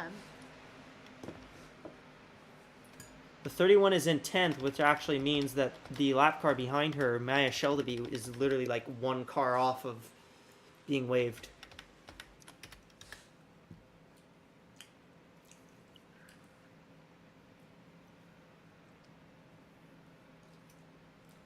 Well, we had a decent green flag run going there, and then it all came crashing down again. However, on the bright side In the here... exact same fashion as the earlier green flag run came down as well. That other long one. However, I will say this race has gone by fairly quickly, even with all these yellows. We've still gone through only about an hour through, and we're pretty close to halfway. Yeah, I was about to say, how are we already almost halfway through at this rate? I just look up and it's like, oh, lap 115. That's silly. Yeah. Well, we're gonna get a restart here to kick off, or almost kick off the second half. Well, we're 10 laps away from halfway point. Yeah, as we approach it. Hopefully, we'll reach that halfway point under green, and then we can throw it to the mid-race report where the next caution will come out. True. Well, McKenna's gonna make a move for second on gray. Not gonna make that move happen though. She looked, but couldn't get it done. Not gonna happen in 3 either. I think it's pretty stable among our top 5 here as they run line astern. Well, we've seen both of the cars. I guess you just don't want to get a big gap for the lead. The 5 of Shelby is being really aggressive. Trying to get into the spot where she'd wave around. As they're Almost 3 made it wide. 3 wide. Did make it 3 wide. They're 3 wide behind her. I am very nervous about that. Oh, that's Von Lundquist almost making it 3 wide as well. Oh, the 96 gets the wall just well back. The 95 and 93 made contact. Again. Somehow not a yellow. Not even an incident somehow. Ah, behave yourselves. Goodness me. Well, back up front things are nice and stable anyway. Yeah, it's back here where it gets slimy. There is no order of dignity back here at all, and the fans are here for it. Well, until there's a bunch of cautions. Well, I'm gonna start using that one now. Actually, things are getting slimy. There's contact there between Martell, Davenport, and Reynolds. They're 3 wide for now.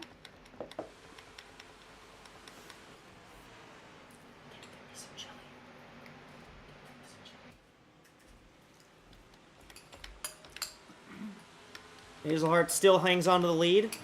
Gray, Buchanan, Rockwood, and Smith the top 5. Then it's Estrada, Tombe-Vaudreuil, Edelstein, Ramirez, and McCarran the top 10, although Morales is actually going to take that 10th spot away from McCarran.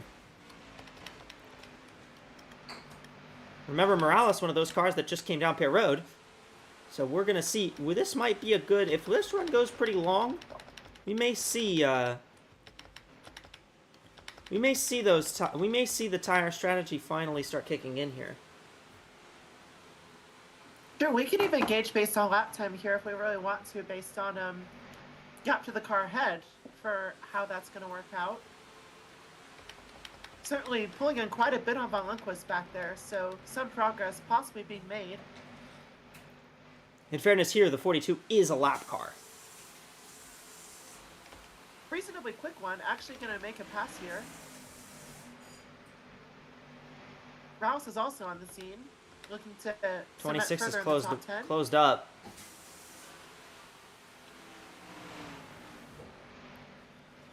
Just remember, there are only 2 drivers in this whole series that have won twice.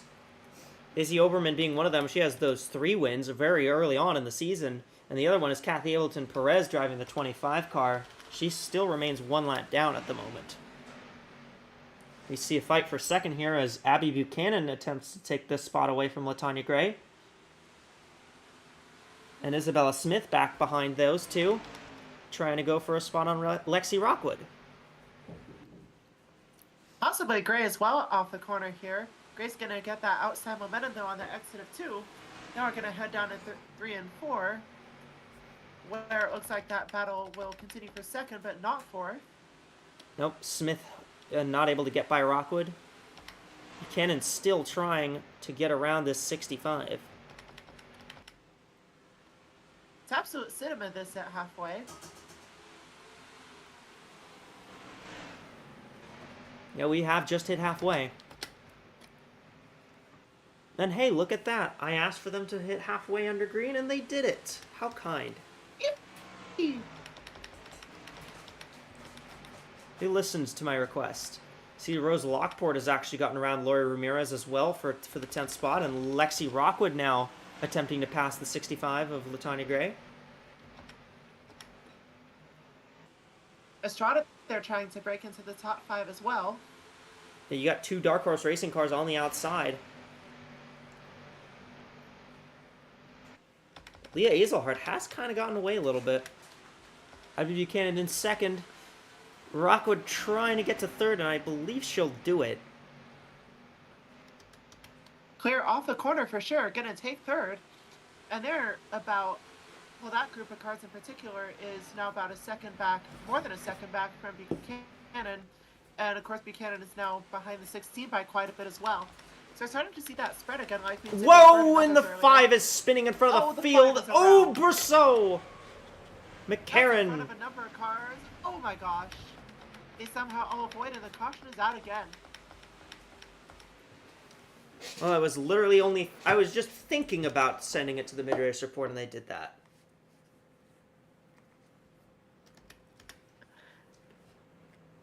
Well, I suppose we have some pit stops and an incident to talk about. As that is a lot of leaders coming in, with the exception of Cassidy Jones in the 4 car. She's going to stay out. Jones is on the lead lap. Yes. Right? Yes, she is. Right, so yes, Jones will be the leader. Most of our other leaders, though, coming in on pit road. Oh, Kathy Ableton Perez, what are you doing? Well, everybody's on pit road aside from that 4 car, so...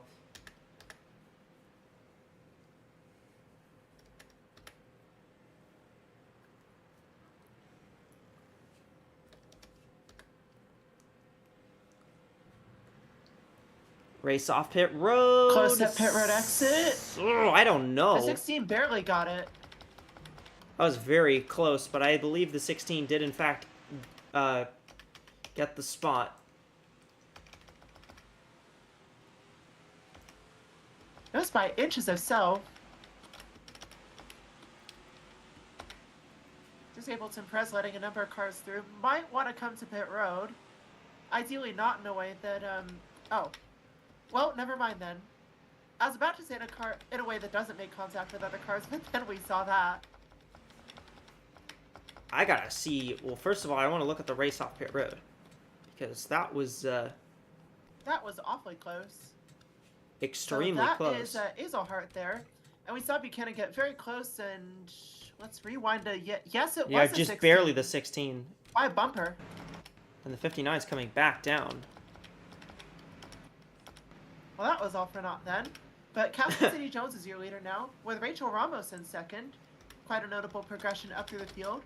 And, of course, Summers is going to get that wave around. Azelhart, the first car off, now in third overall, with Rockwood just behind. Then it's LaTanya Gray.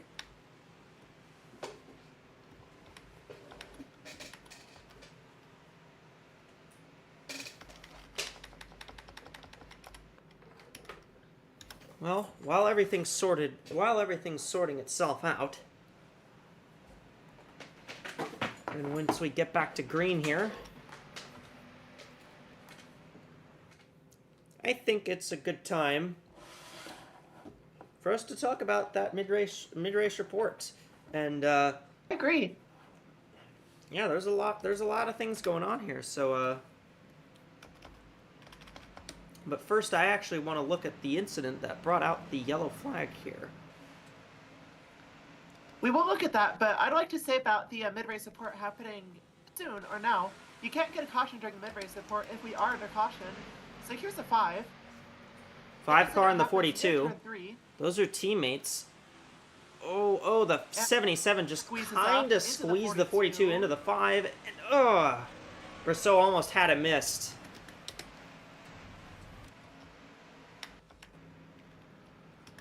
All right, well, we're about to go back to Soon green. we'll send it over to the studio.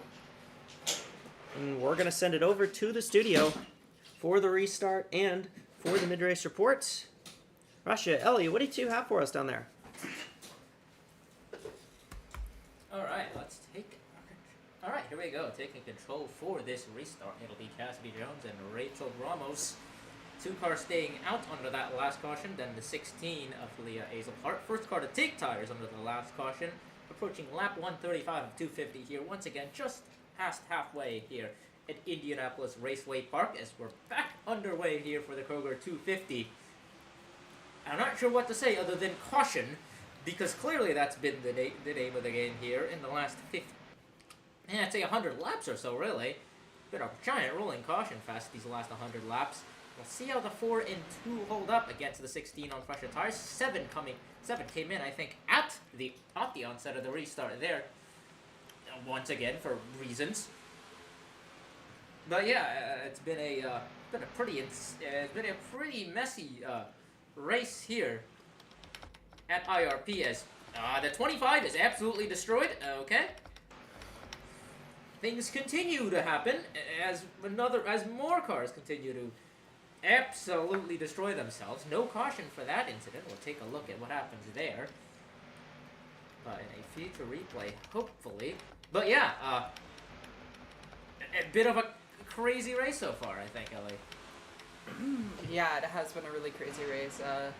We've seen a lot of damage, a lot of cautions, a lot of aggressive racing. It's kind of just been chaotic. It's kind of just been a mess. We haven't gotten that much green flag laps in, really, honestly. And when we do, it's good racing. Everybody looks fine. I mean, other than bumping into the wall. But when was the last time we saw 10 laps of green flag racing at this racetrack, at this event?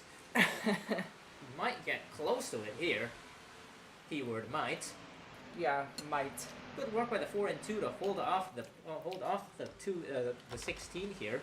16 is right on the bumper of Rachel Ramos, but hasn't really been able to get past. Maybe that call to stay out has been good. I want to say, look at Cassidy Jones, though. I mean, since when have we ever seen her do, like, good? Jones, very much desperate for a win here. Came close last race, came close in Michigan. No, wait. What? Oh, yeah. Sorry. Cassidy Jones was desperate for a win, obviously. I forgot she won the last race, looking to make that 2 in a row. Out of possibly another kind of goofy Hail Mary kind of race here. Trying to back that kind of performance up. Rachel Ramos, winner at Phoenix. Another driver that has won a race, and that's seemingly about it. Leah Azelhart looking to add to that list of drivers just kind of goofing off a win out of nowhere, basically. Azelhart ran pretty well at EEIS. Actually ran quite well compared to recent races. Finished in the top 10 in that race. Looking to get a win here, has been exceptionally quick in the last 25 laps or so. I mean, if you're on the lead lap here, you have a decent chance of winning. And especially if you're running in the top 6 or... Yeah. Yo 4, I think, is probably the last car there. But then, there's a bit of a gap. 14 of Edelstein in 7th. Pulling up a good Heath Clarkson performance so far. Of course, Edelstein had a bit of a wretched race last time around. Was finished in last after getting involved very early on. That Heath Clarkson bookend last time around. This time, 2 cars in the top 10 looking to make a real impact. I think so. 65 of Latanya Gray now moves to the inside of Ramos. I think those new tires are starting to kick in. 16 making up ground. 65 also making up ground. And Rachel Ramos in the 2 now starting to lose ground. We'll check the gap. Last time it was 0.96 seconds between the 4 and the 16. This time around it is 89. So a half a tenth down there. Looking at the 14 and 04 here, I don't think anybody else has come in since the 78. Yeah. 14 of Edelstein here making moves on a fellow Mercedes, the 04 of Tremblay-Vaudreuil. Then you have the 15, the 31, and the 88 of Madison Estrada. Madison Estrada running surprisingly well here. You don't usually see the 88 run well kind of this far into a race. 04 coming in. Tremblay-Vaudreuil with a strategy decision here to come in. This has kind of been the theme of the race, really. Just cars coming in for reasons under green at a short track, which is typically a horrible idea. I want to say the 65 of Latanya Gray has been running like pretty fast this race. I've been paying attention to her. She's just been really fast. Gray's typically quick at these short tracks, and because of that, not entirely surprised at this pretty stellar performance so far.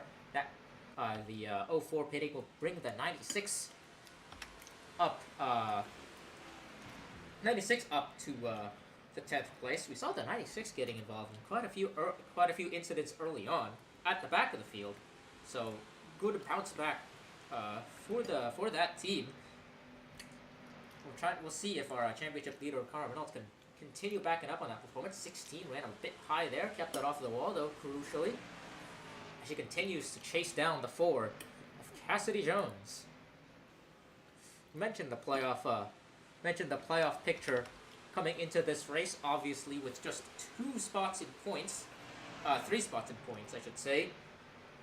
Is it 3 or is it 2? It's just 2. It's 2 spots, yeah. 2 spots that coming into this race would go to the 62 and 64. Schultz and Moriyama aren't in this race. Both of them notably had incidents as the 4 of Jones runs up to the wall there. That opens the door for the 16 of Hazelhart, who's right on her bumper. As I was saying, the 62 and 64 both involved in separate wall in turn 1 related incidents. So those cars, while the 12 of Jackie Kennedy is at, all sorts of things happen to that car. So really, I don't really know what to say about the 12's race. The points picture is kind of all over the place right now. I don't really know what's going to happen there. If the 16 wins, that will obviously put that cutoff line to simply only 1 car, and that would just be the 62. If she retains her spot that she had coming into this race. We have a maximum of, I believe, 23, 24 if the 62 can pull her way up to the regular season points lead. And with a look at the playoffs now, with a car who doesn't have a win yet, trying to win her way into the playoffs, chasing down the leader, what do you think the playoff picture is going to look like now? Whoa! 16 with a move! That's going to go wrong! That's going to leave it. 16 spins around. Well, that'll be a caution as the 16 pretty quickly gets back underway. That'll give the lead to the 65 of Latanya Gray. Well, I was gonna answer you on the playoff question, but I mean that does put another non-playoff car in the 77 now in the catbird seat. mm-hmm. Things just continue to switch up here. 77 looking like she's going to stay out this time. So is the 65. At this point, the whole playoff issue is just starting to 77 looking to be in that position again. Get messier and messier. It looks like, especially with this race. A bit of a hot mess, to say the least. If you don't have a win right now, you are very scared. And I think that's what's kind of caused some of the cautions tonight. It's the nerves of the drivers who don't have a win yet. Yeah. But yeah, those two should be able to keep going. That was a relatively minor incident given some of the stuff we've seen into turn 1 here. But yeah, we had a pretty decent run. That was actually about 20 laps. That was 20 laps under green. That might have been our longest run. That was actually a decently long run heading in between cautions there. 55. Some of these lap cars coming in. Yep.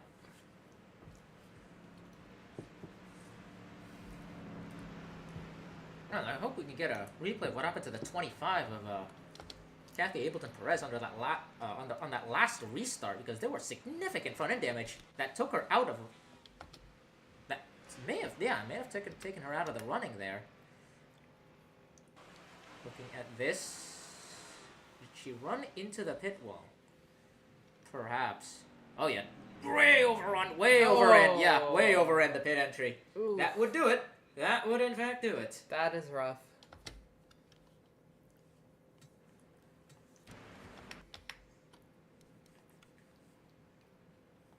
Back now, 150. Yeah, here we go. Get a replay of what happened. 16 just ran into the 4 under braking there. May have just oversended a little bit. Maybe didn't anticipate the 4 braking that early. Right there. Yeah. Yeah. We've seen that end worse before, so I'm surprised neither of them ended up lodged into the wall, and the 16 carried on pretty quickly. As we see the 46, Bridget Rousseau coming in there. Ironically enough, this puts the 65 of Latanya Gray, rare non-aggressor in a wreck for the lead moment. Some cars taking wave around here. The 95 of Reynolds having 95 of Reynolds still a few laps down. I think 96. That puts the 78 as the first car 1 lap down now.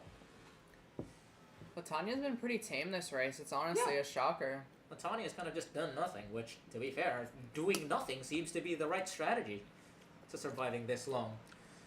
So we'll get a restart at the earliest on lap 160 of 250 here. Been a very unpredictable race.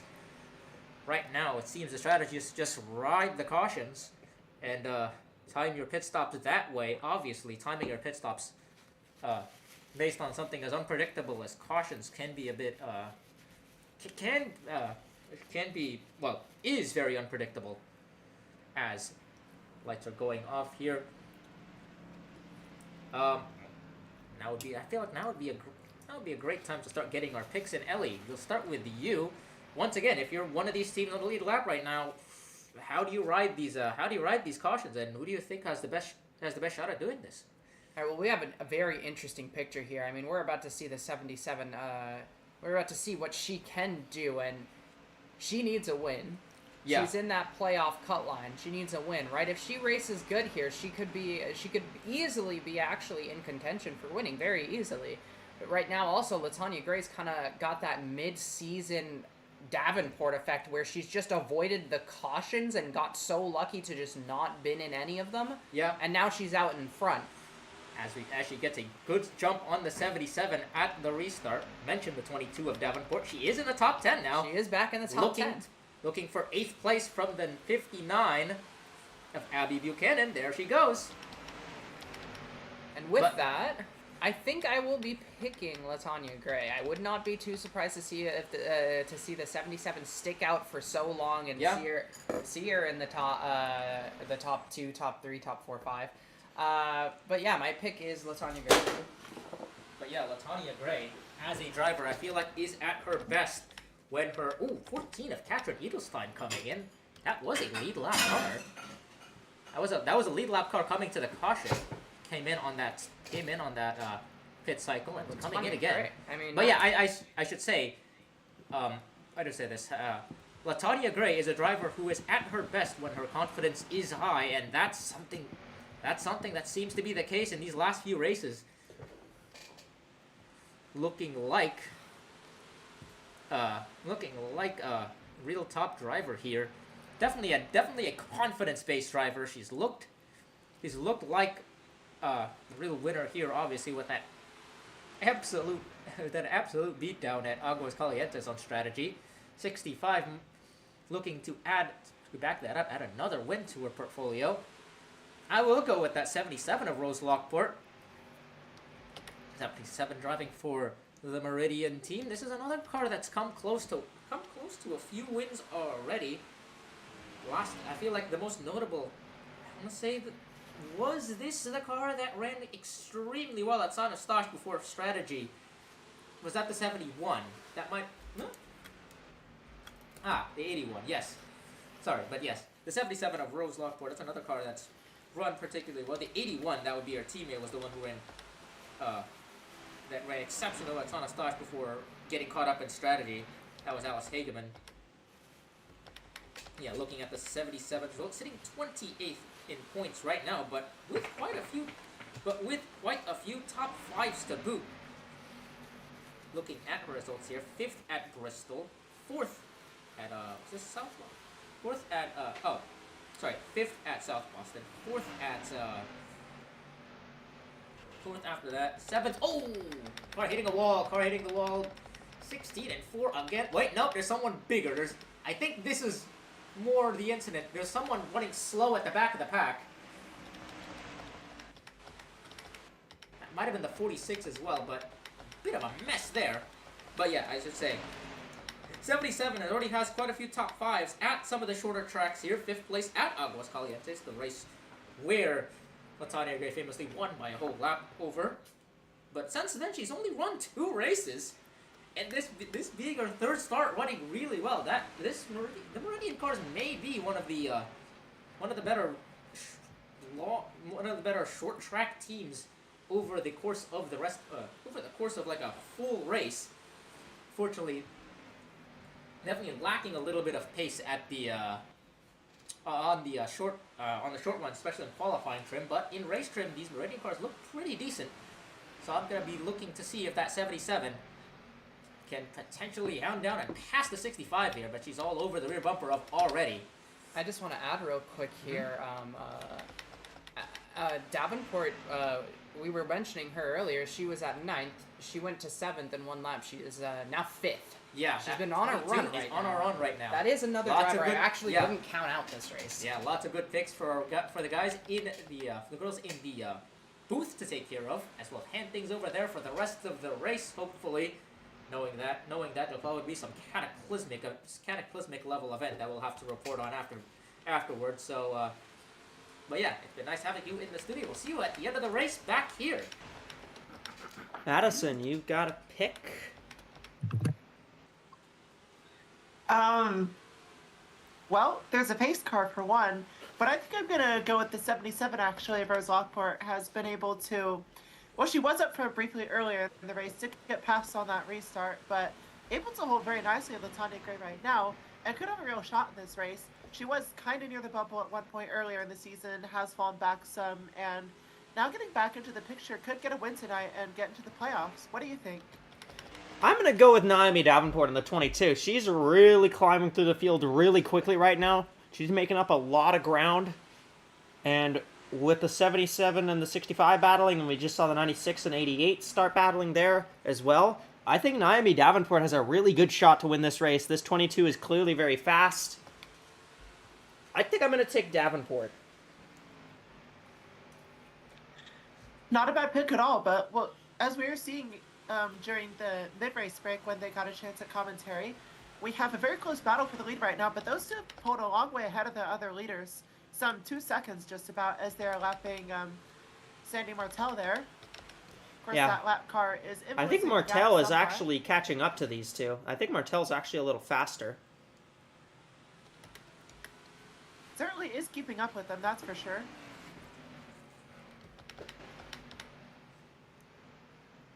Gonna challenge Lockport, not for position, but for physical space right here. To try to get by. Not many other battles on the track right now as far as side-by-side action at the moment.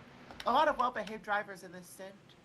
Yeah, we've been since lap 100. It's been a lot clean. Been a lot cleaner and a lot calmer. I mean, we still had some incidents, but it's definitely been much less caution-prone than I think it was before in the first 100 laps. I agree. Yeah, certainly later in the race. That's when you realize this is your real chance at winning, and I mean, you just can't afford to make many mistakes anymore. But then at the same time, you really shouldn't have made that many mistakes early on, because I mean, it's only lap 50 or whatever it is, and no need to race that hard to begin with. It's just a strange side key, this short track, and there's no real rhyme or reason to it. Cassidy Jones is very close to getting back into the top 10 here, and remember, she got into the wall pretty hard there earlier. Yeah, you see that right side damage. That is a fair bit more than most other cars, even tonight where most of the cars have gotten to that right side wall. And a few on the left as well.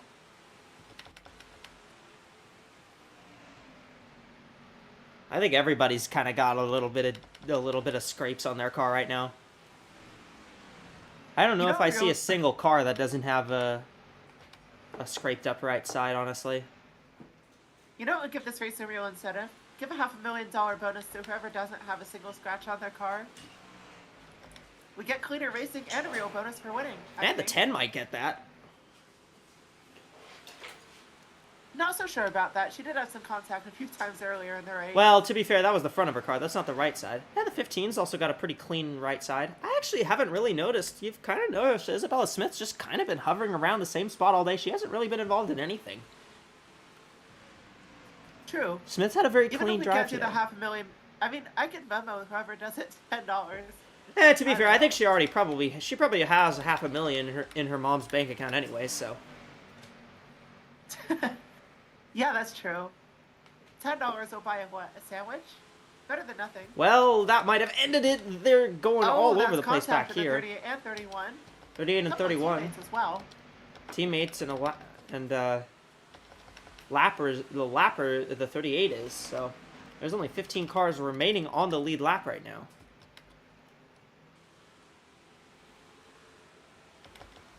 You know, that could make the strategy game even weirder as we go into the cautions, for instance, because if you have just 15 cars on the lead lap, you're not losing as much track position if you do come to pit road. So strategy can get even crazier in this stage of the race as well, with it getting later. The 4 of Cassidy Jones is pressuring the 31 of Lori Ramirez here. She's being pressured herself, though. Yeah, Kennedy's all over her. Then Overman is all over Kennedy.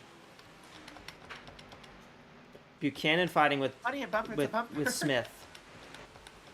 And we see Davenport and Estrada fighting for 4th.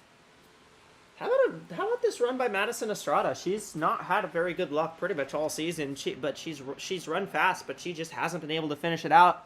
She's running very well and late in the race too. Lap 185. Coming up on about 65 laps to go here from IRP. She looks pretty solid. Yeah, she's done well to avoid most of the chaos, and I think that can really pay at this stage in the race. I mean, clearly it can. Look at Gray, Estrada, Lockport. Those are a bunch of drivers who we haven't seen really get involved in a bunch of messes today. Yeah. Cards like Bird and some others, they did get involved in messes, whether by their fault or not, and they're out of this. Wilson as well. Cassidy Jones now has actually taken the 9th position.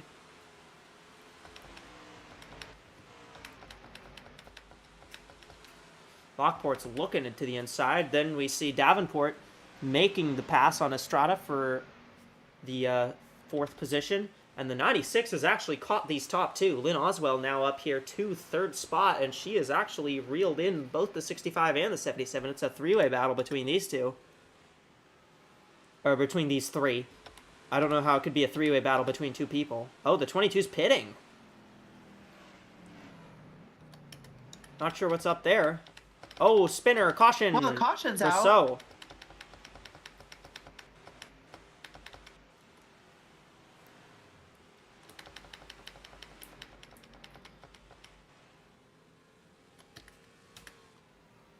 '96 will pit. Or 65, 77, 96, they're all pitting. Looks like everybody's coming down pit road, except for the 2 and the 4. So our top 6 are pitting, and then we got a couple more further back there, but looks like most everybody else is staying out. I believe Davenport's going to stay on the lead lap here. Yeah, that caution was well timed for the 22.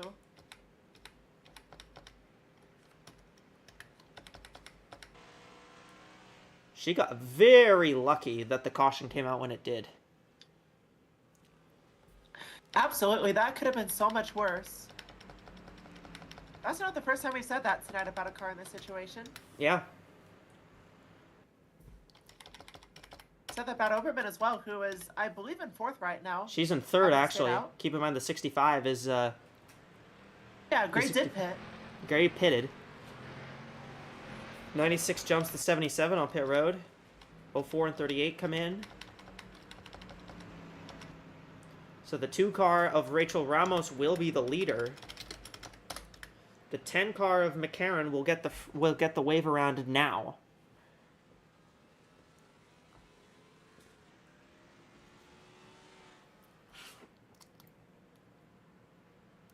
And that actually means the 22 has jumped the 65.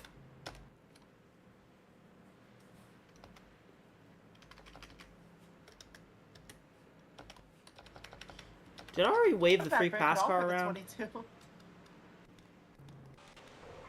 See if we can figure out what happens here. It looks like contact with Lexi Rockwood. Oh, Rockwood bounces off the wall, and Brousseau just can't save it. Came down the track. Unfortunate for the 46, just a victim of Rockwood's error.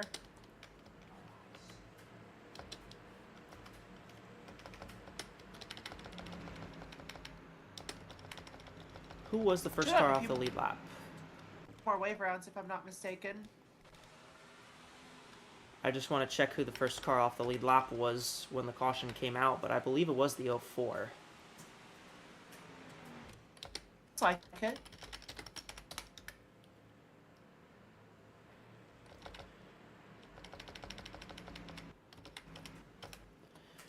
Let the 04 go by, and then we'll check the wave arounds at the front of the field here. Okay, Ramos, Jones, Oberman, Kennedy,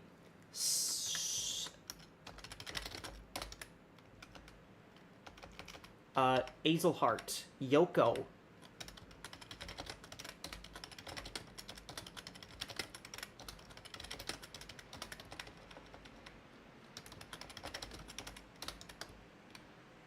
Davenport, Gray, Oswell, Lockport. There you go.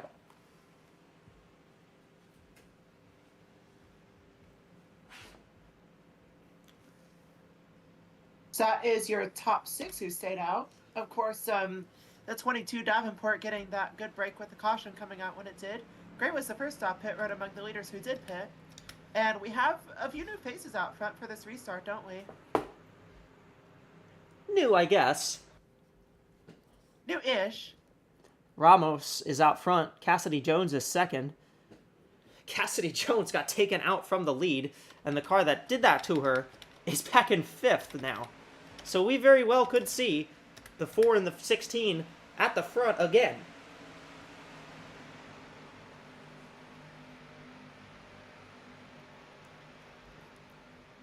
Definitely could as well. 57 to go this time. Here we Things go. are closing down. Green flag on the 4, got a pretty good start. But she doesn't make the move.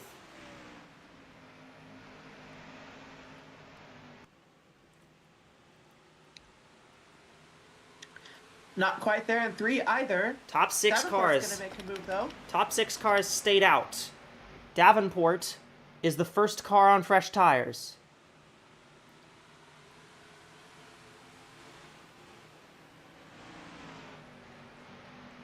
Grant Lockport also making moves to the inside here. Things staying pretty calm near the front.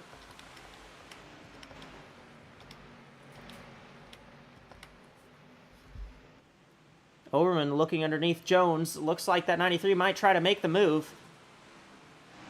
That's right, Jones wiggled a bit and got into the wall, and that is side by side now for second. Here comes Izzy Oberman for the second spot. She'll take it. Clear in 3. Here comes Just about. Davenport on Leah Azelhart as the caution is right back out. It looks like it might have involved the 14 of Katrin Edelstein. And that's really good for those cars that are on the fresh tires because they were starting to make up ground. Quite a bit, actually. That they were. We'll see if... I would think any cars would come to pit road. No sense in that right now. I don't see why you would.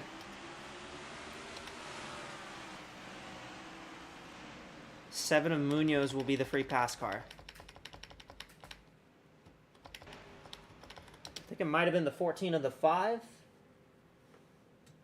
like it. So we will have a look here. Yep. And... Really not much damage given that those cars got into the wall pretty hard there, I'll admit. Yeah, pretty. They look pretty clean.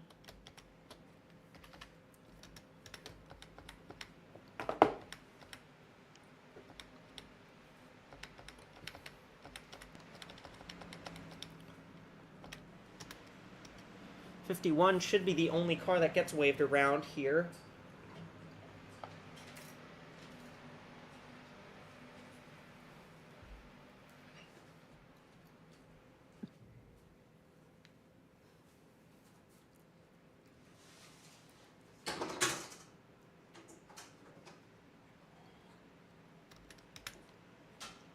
But she won't get waved around for a little bit here.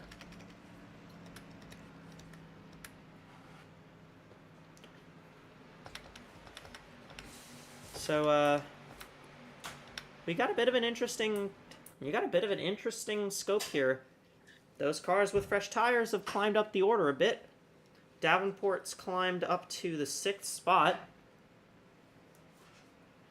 Gray's in 7th. He had a Yoko. He had a Yoko dropped all the way to 12th. Yeah, awkward up to 9th, though. So definitely a bit of an interesting mixture among those cars that have taken tires and those that didn't. Of course, we had only 2 laps, so not much of a real representation for a long run after the restart immediately, but definitely on the restart, you can make up quite a few positions. Lockport is actually... a little bit before we see this next one, though. Lockport is actually 8th right now. Oh, 8th, right, yes. Martel was in between there. Well, she won't be now. Because they have given the 51 the signal to go. True, hence was. So we're going to have probably about 49 to go when we get the green flag here. This is IRP, and this track does, this track kind of lends itself to cautions late in the going because drivers get real antsy at the end of this race. Yeah, late in the going in general, really.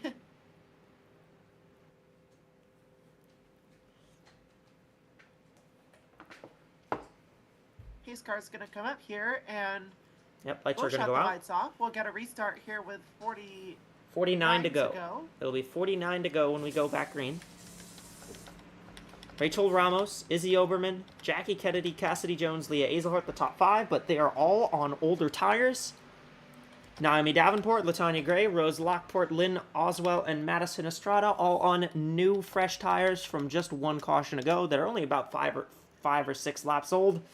They make up 6th through 10th. Pace car pulls off. And honestly, the more caution laps that get run, I think the better that is for these cars on the old tires, because that means more laps where they won't get passed. Green flag is back out.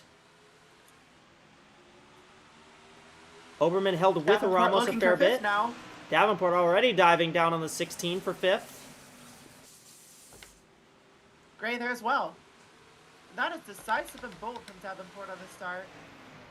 Oberman trying to make a move for the lead on Ramos. Oberman made a look there. Perhaps a nudge. Not going to take it just yet. Can't get there. There's Gray and Azelhart. Got Oswell and Lockport fighting for position behind them. Now Davenport going for 4th. That's on Jones. Jones on the outside. Gonna have the momentum here. Stave off Davenport just for a little bit. But those pressure tires and the inside line should do dividends for Davenport here. And I think it's clear. Oh, Ramos is in the wall. Oberman takes the lead. Ramos is going to lose 2nd as well, perhaps. That was I think quite a so. bit of contact there with the 2. And Davenport's now in the mix for 3rd. Davenport might battle with her teammate for this spot here for 3rd. That puts the 93 out front. Izzy Oberman, who would be looking for her 4th win of the season. Gray's now in the top 5. Davenport goes to the inside for 3rd.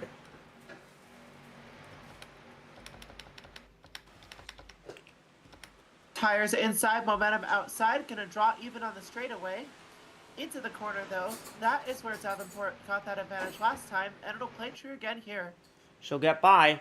So up to 3rd goes the 22. Gray closing in for 4th as well.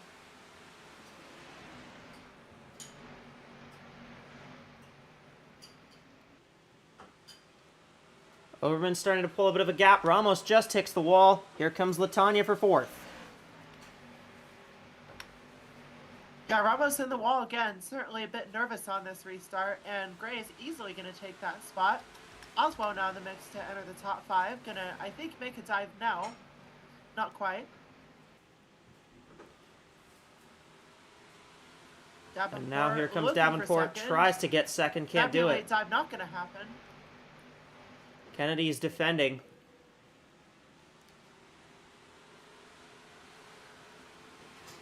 And I would be too if I'm that 12 car. Absolutely. That defense can't last too long, though. There's Davenport to the inside. She needs that win. Making that move. If you're the 12, you need that win. Absolutely. But Davenport's gonna squeeze by, take second. Gray is gonna try to grab third here. Got Lynn Oswell trying to grab fifth spot from Ramos. Madison Estrada is here. Estrada's there as well.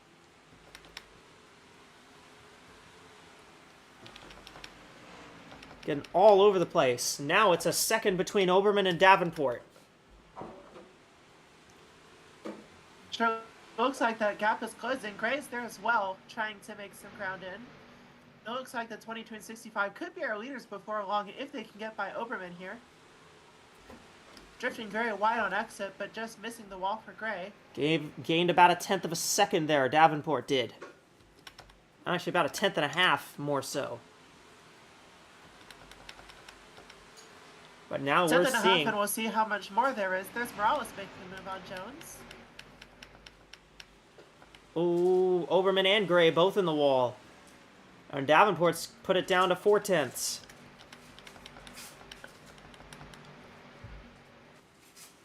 Battle for 8th here, Lori Ramirez and Rachel Ramos. See Lynn Oswell trying to take a spot from Kennedy. See Davenport is there on Oberman, but that 93 is going to be defending quite a bit. Defend like a lion.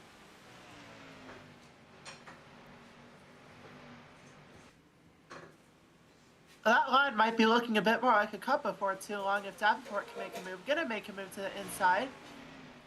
Gonna stick it down on the inside in 3 through 4. Gonna get back to the throttle. Oberman outside. Able to stick it for now. But 1 and 2 is a strong That spot was for Davenport. so Gray's close there at as the well. line. And Davenport's got the lead. New leader 22. 3 1,000ths of a second it was at the line, but the 22 has grabbed the lead. Naomi Davenport now is out front. Latanya Gray in the 65 has moved up to second, and it's now going to be a battle between these two. Oswald Estrada top 5, and of course that was Oberman losing a couple spots in a couple laps, down to 3rd. Lockport in 6th. And Ramos continuing to punch like a stone. It's almost outside the top 10. She's going to lose 9th here to Morales.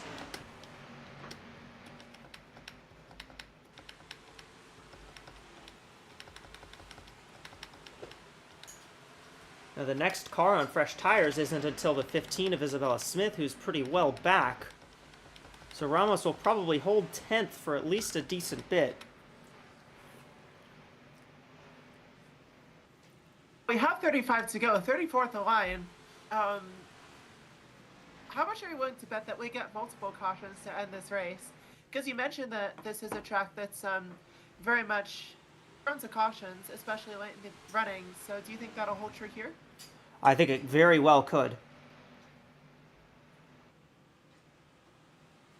Way of putting it. Certainly the field getting drawn out a little bit more here, but as long as there's 2 cars near each other, there is a possibility for a caution. And 8th that's place a at car on the stake. wall back there just a bit. Yeah, 8th Morales place at making up stake. a few spots. That's Morales trying to get underneath Kennedy. And Ramos may try and grab that spot from the 12th here as well. Alongside those 2. 96 finally passed Oberman for 3rd. Yeah, it looks like Ramos did get by. She did.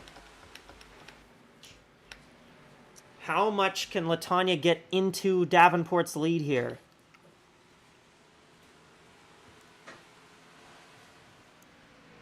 That's in by a 10th that time. Yeah, that 65 is pretty fast. I think it's going to come down to one of these two. Well, we have 30 laps to decide it, and if I remember correctly, that's somewhere in the region of 22, 23 laps. Or miles. Certainly you not could do... much time left. Can do... A lot of Yeah. desperation. Well, you could do the math right here. I'm going to pull out the calc. Come on. That's I'm short not for lazy enough to use calculator, the by the calc. way. That is like for calculator. But let's look here as we have 30 times 0.686. That's this about is a 20 calculator 20 and a half. tutorial, kids. And that is about 20 and a half miles. 20 and a half miles to go in this race. And Oberman is really starting to slip back. Also, another interesting note, I think, 96 starting to close in on the 65 now. This could be a 3-horse race. Oh, 93 got the wall in the But it background. looks like Gray is losing some time now to Davenport at this stage with 28 to go. Things not looking good for the 12, about to fall outside the top 10.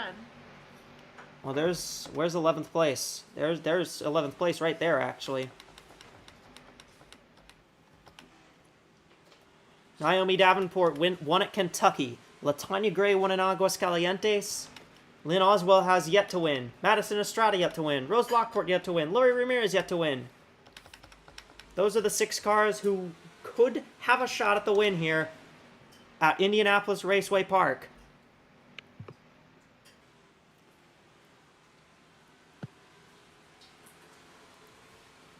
But Gray is starting to lose time. Now over a second ahead of Gray. Yeah, Davenport's looking more like the pressure for a second right now. Davenport's starting to pick things up here on the long run. Still 25 to go. Don't be too reckless. There could be a caution anyhow.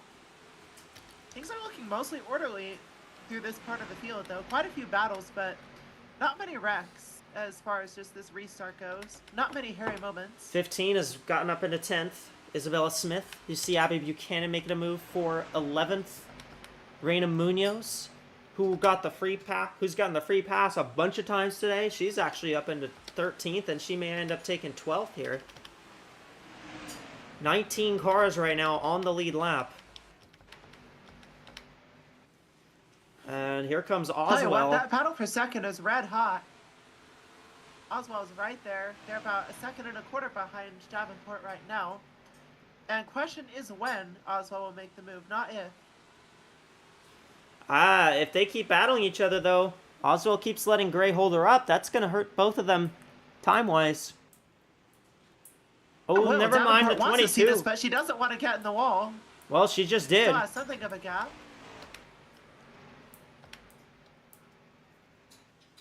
We'll see how badly that affects the car, as they're also coming up on a lap car here. She's going to lose time there, but that's just because of that wall About half a contact. second. Don't want to do that too many times tonight. No, you don't. Looks like she's still maintaining a gap or pulling away even from those second place cars. So it didn't damage things too badly, but certainly a bit of a jolt right there. I think it's kind of just a bit of a thing of she's approaching this lap car. Might have just She had gotten to a check little up over big her. time in turn 1. Yeah, I Could've think the been air moved just down kind for of... real in turn 3. Dirty air just kind of messes you up like that if you're, leading. Yeah, even on a short track, dirty air does have big effects.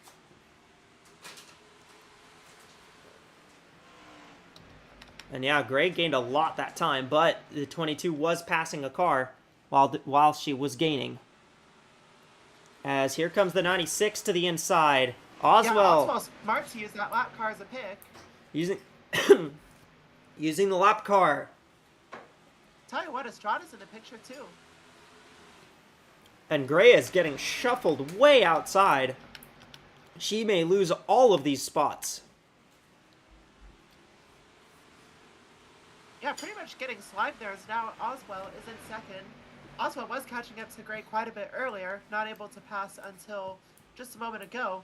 We'll see if that is also the case with catching up to Davenport. So we have less than 20 to go. Robin Morales still in 7th. Izzy Oberman still hanging on to 8th right now. She's got a ways to drop back if Isabella Smith is going to catch her. Now, it's between Davenport and Oswell. and maybe Estrada, and maybe Lockport or Ramirez might have something to say about the finish as well. Who knows? Let's see if this runs green.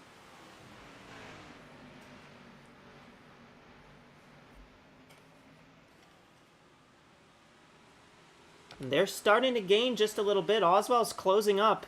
That 96 is clearly very fast. Yeah, 10 miles left in this thing. We'll see where it develops from here. Approaching 15 laps to go.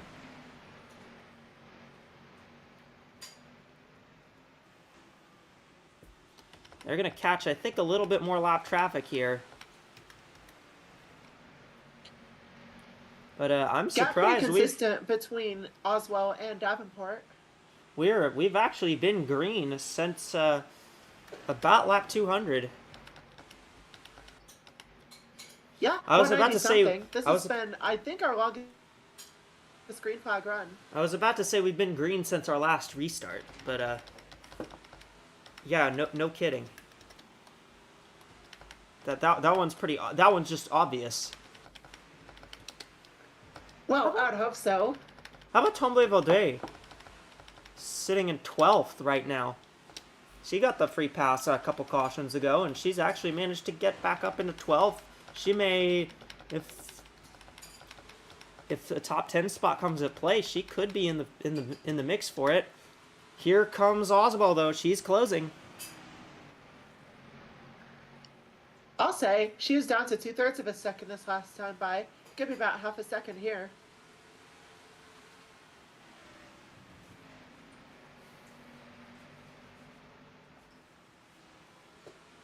Of course, catching is one thing, passing is another here at IRP.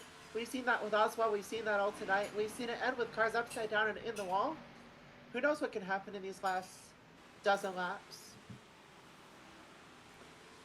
As we've reached our Windows 11 to go.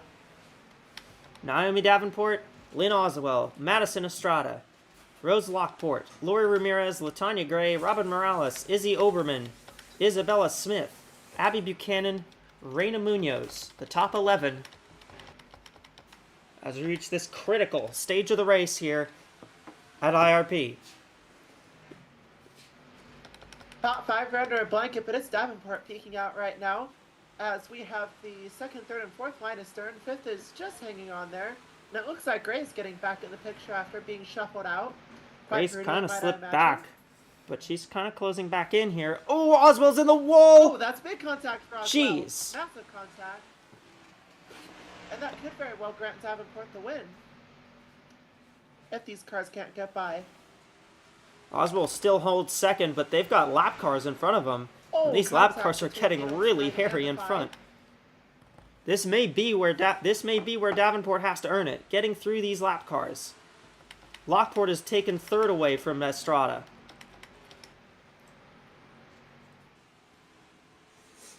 Those lap cars are 2 abreast. That is not what Davenport wants. No, it's not. And she's gonna not get held up on the 5. She's gonna get held up by Shelby here. Not clear the 14 either. This could redeem Oswald and others. This could get them back in, but they'll also have to get by the 14. So not passing the 5. Not there yet. Now she'll go for it. Now passing the 5. Meanwhile, Edelstein's under attack from Oswald. Now a couple car lengths in the mix. Ooh, Edelstein just got the wall there a little bit. 6 laps to go. Top 5 now is properly aligned astern. Shelby's not going to play nice with Oswald, though. Oswald's going to make the move now. Kept that 96 behind her. Dive in. Still relevant despite that heavy wall contact. I think everybody's made heavy wall contact in this one. They'll have to get through the 46 of Brousseau. Well,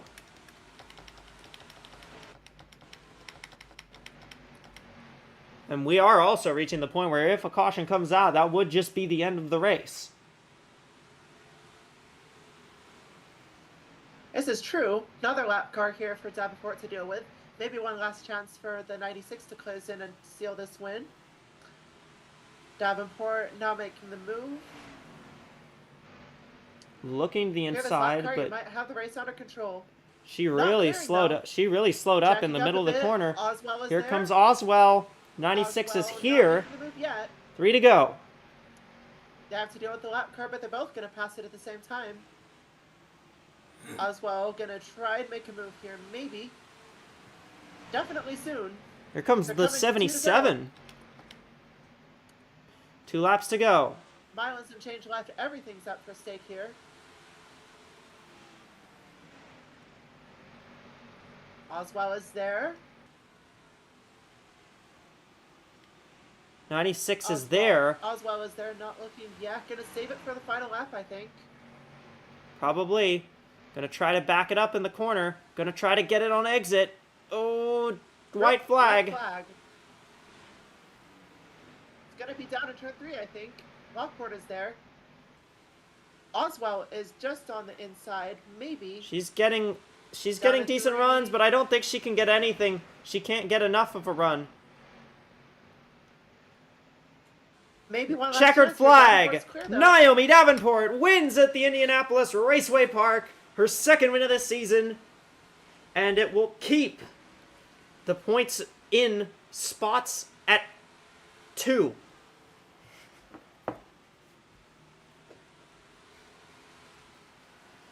That was quite a finish, wasn't it? That was a good Wasn't it? finish. That was a great finish. The 26 of Robin Morales, I think, ran out of fuel at the end of the race. She did not make it to the finish. Yeah, Crucci was probably too busy watching the finish.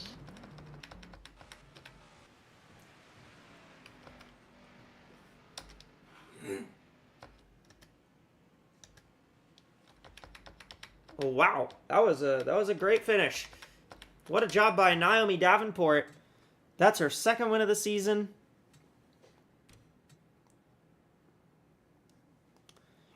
And she did it in a very exciting way here at the short track in IRP. Well, what do you think of that race, Madison, overall?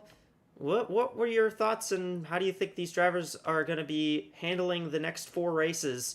They're all sharing the rest of the regular season is all shared with Cup tracks. Well, thanks to the audio team for making sure our audio is on point, our visuals as well. And as for this season here, wow, this is quite a development potentially. I don't know exactly how the standings look right now, and we won't know until after inspection, but we had a lot of chaos today, and it showed. But Davenport did win, and that's someone who's already won this year getting another win. So things going to look very interesting heading into the next 4 races. Definitely not going to be 5 new winners, but possibly 4. Yeah, and we've got a lot of interesting players here towards the end. Obviously, Naomi Davenport with the win. Oswell finished second. Lockport third, rounding out the podium. Ramirez, Estrada make up the top 5. Latanya Gray, Isabella Smith, 6th and 7th. Munoz, 8th. Oberman, 9th. And Emily Tremblay-Vaudet finished 10th. We had 16 cars that finished this race on the lead lap. So, yeah, I'll tell you what, though, heartbreak for Ramos. She was leading at one point, down to 12th at the end, ultimately. Azelhard also up front near the end, wound up 14th, but nowhere near as much as the heartbreaks for the likes of Wilson and Bird. Yeah, well, Azelhard and Cassidy Jones as well. They looked like 2 cars that had a chance to win the race. Weren't able to do it, and then it ends up falling into the hands of Naomi Davenport, this one. All right, we're going to send you down to the FanDuel Fan Studio for our post-race show with Rasha and Ellie.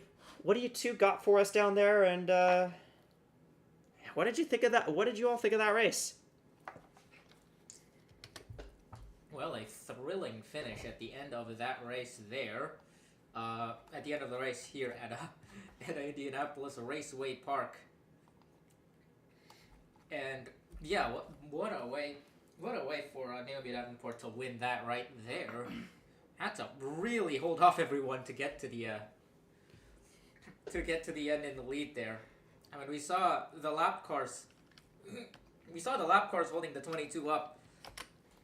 It didn't look like it was going to really affect things until it did, and you saw with about 3 to go, the 96 was right on the rear bumper of the 22.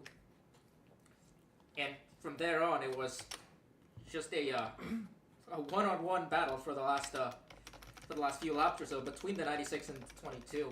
22 able to hold off the 96, but just about. We saw the 22 just either barely scrape or just miss it, or just scrape or barely miss the wall at the outside of turn 4, coming into the white flag, which that right there was extremely fine margins that could have decided the race there had things gone a little bit different. But yeah, good efforts by Oswell and Lockport to really get themselves within contention there.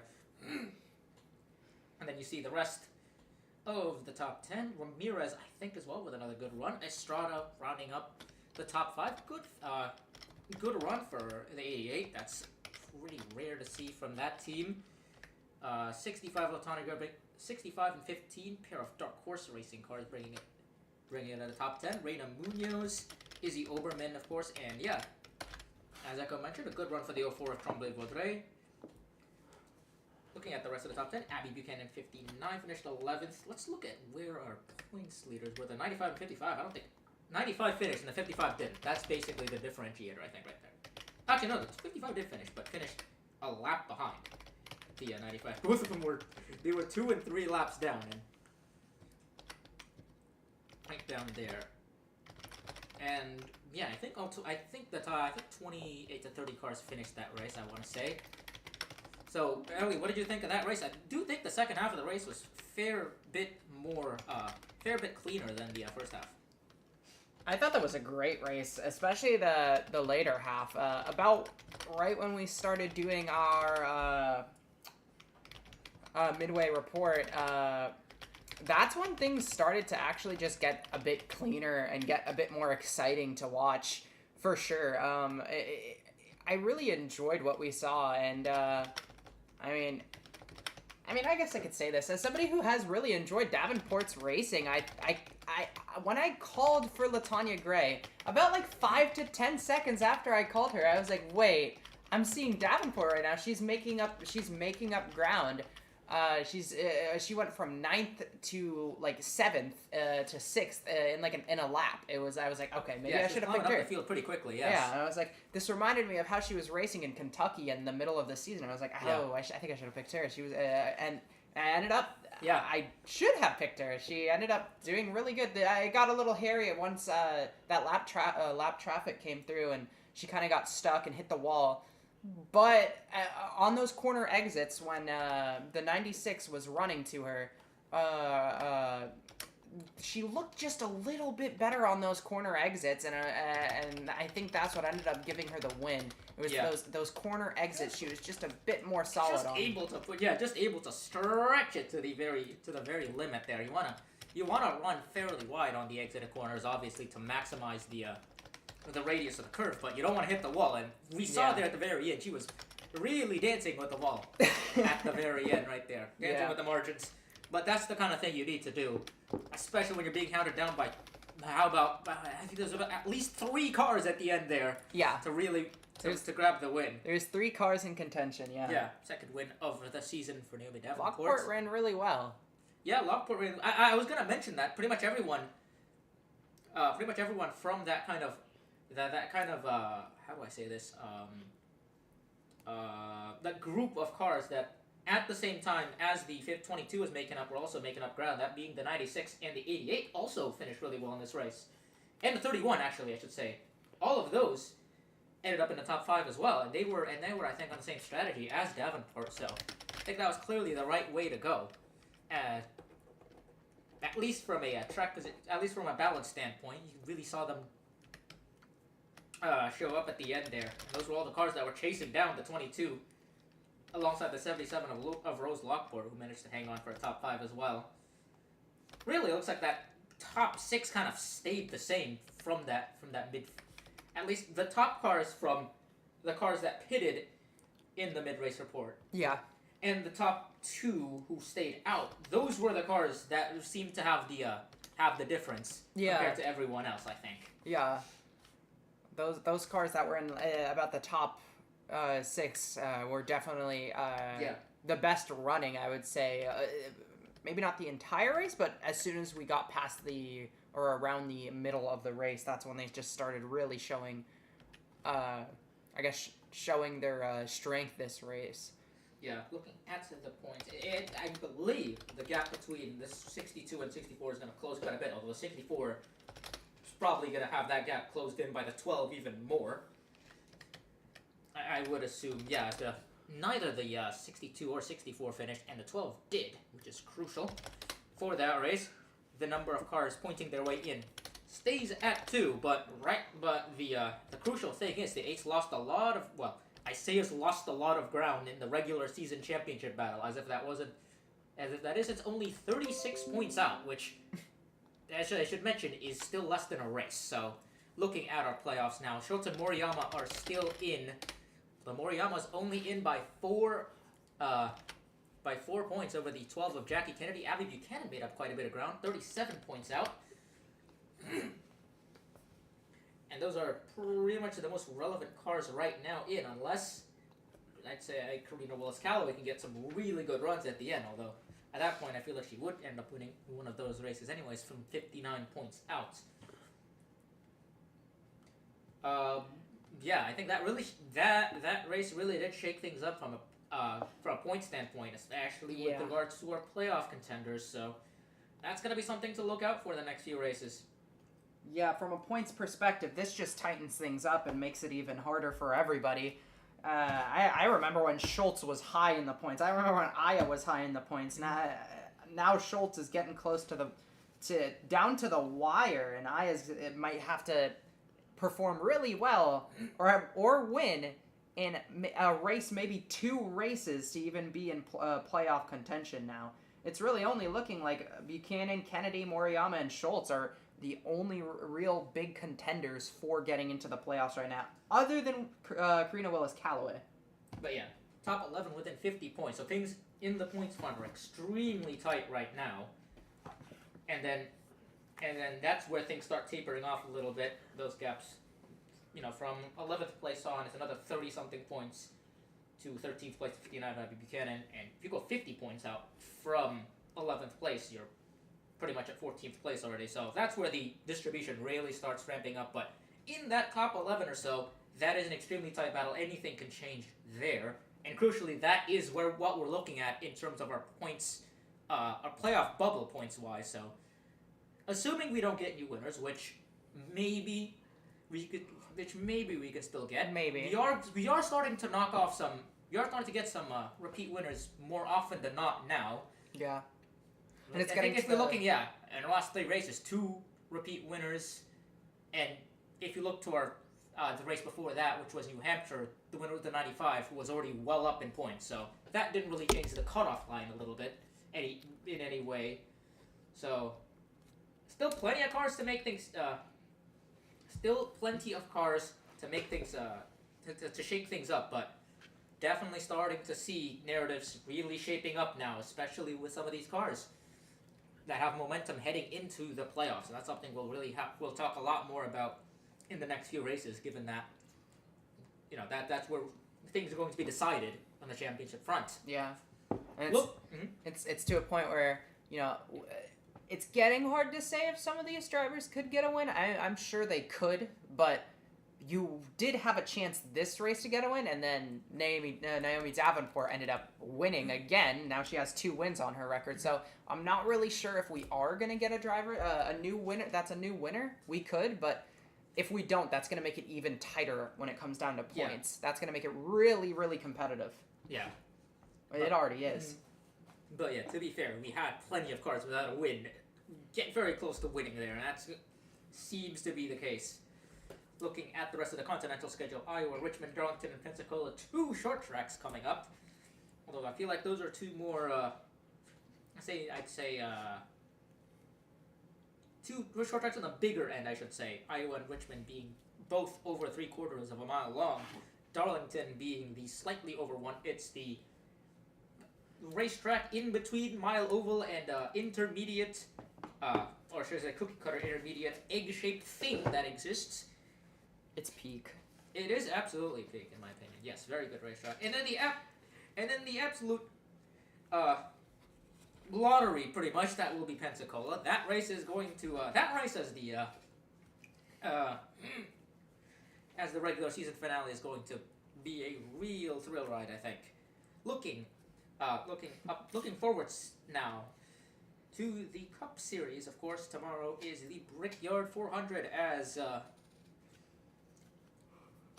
Cup Series will take on the ever famous Indianapolis Motor Speedway for 160 laps, 400 miles, of course, of what I should say should probably be thrilling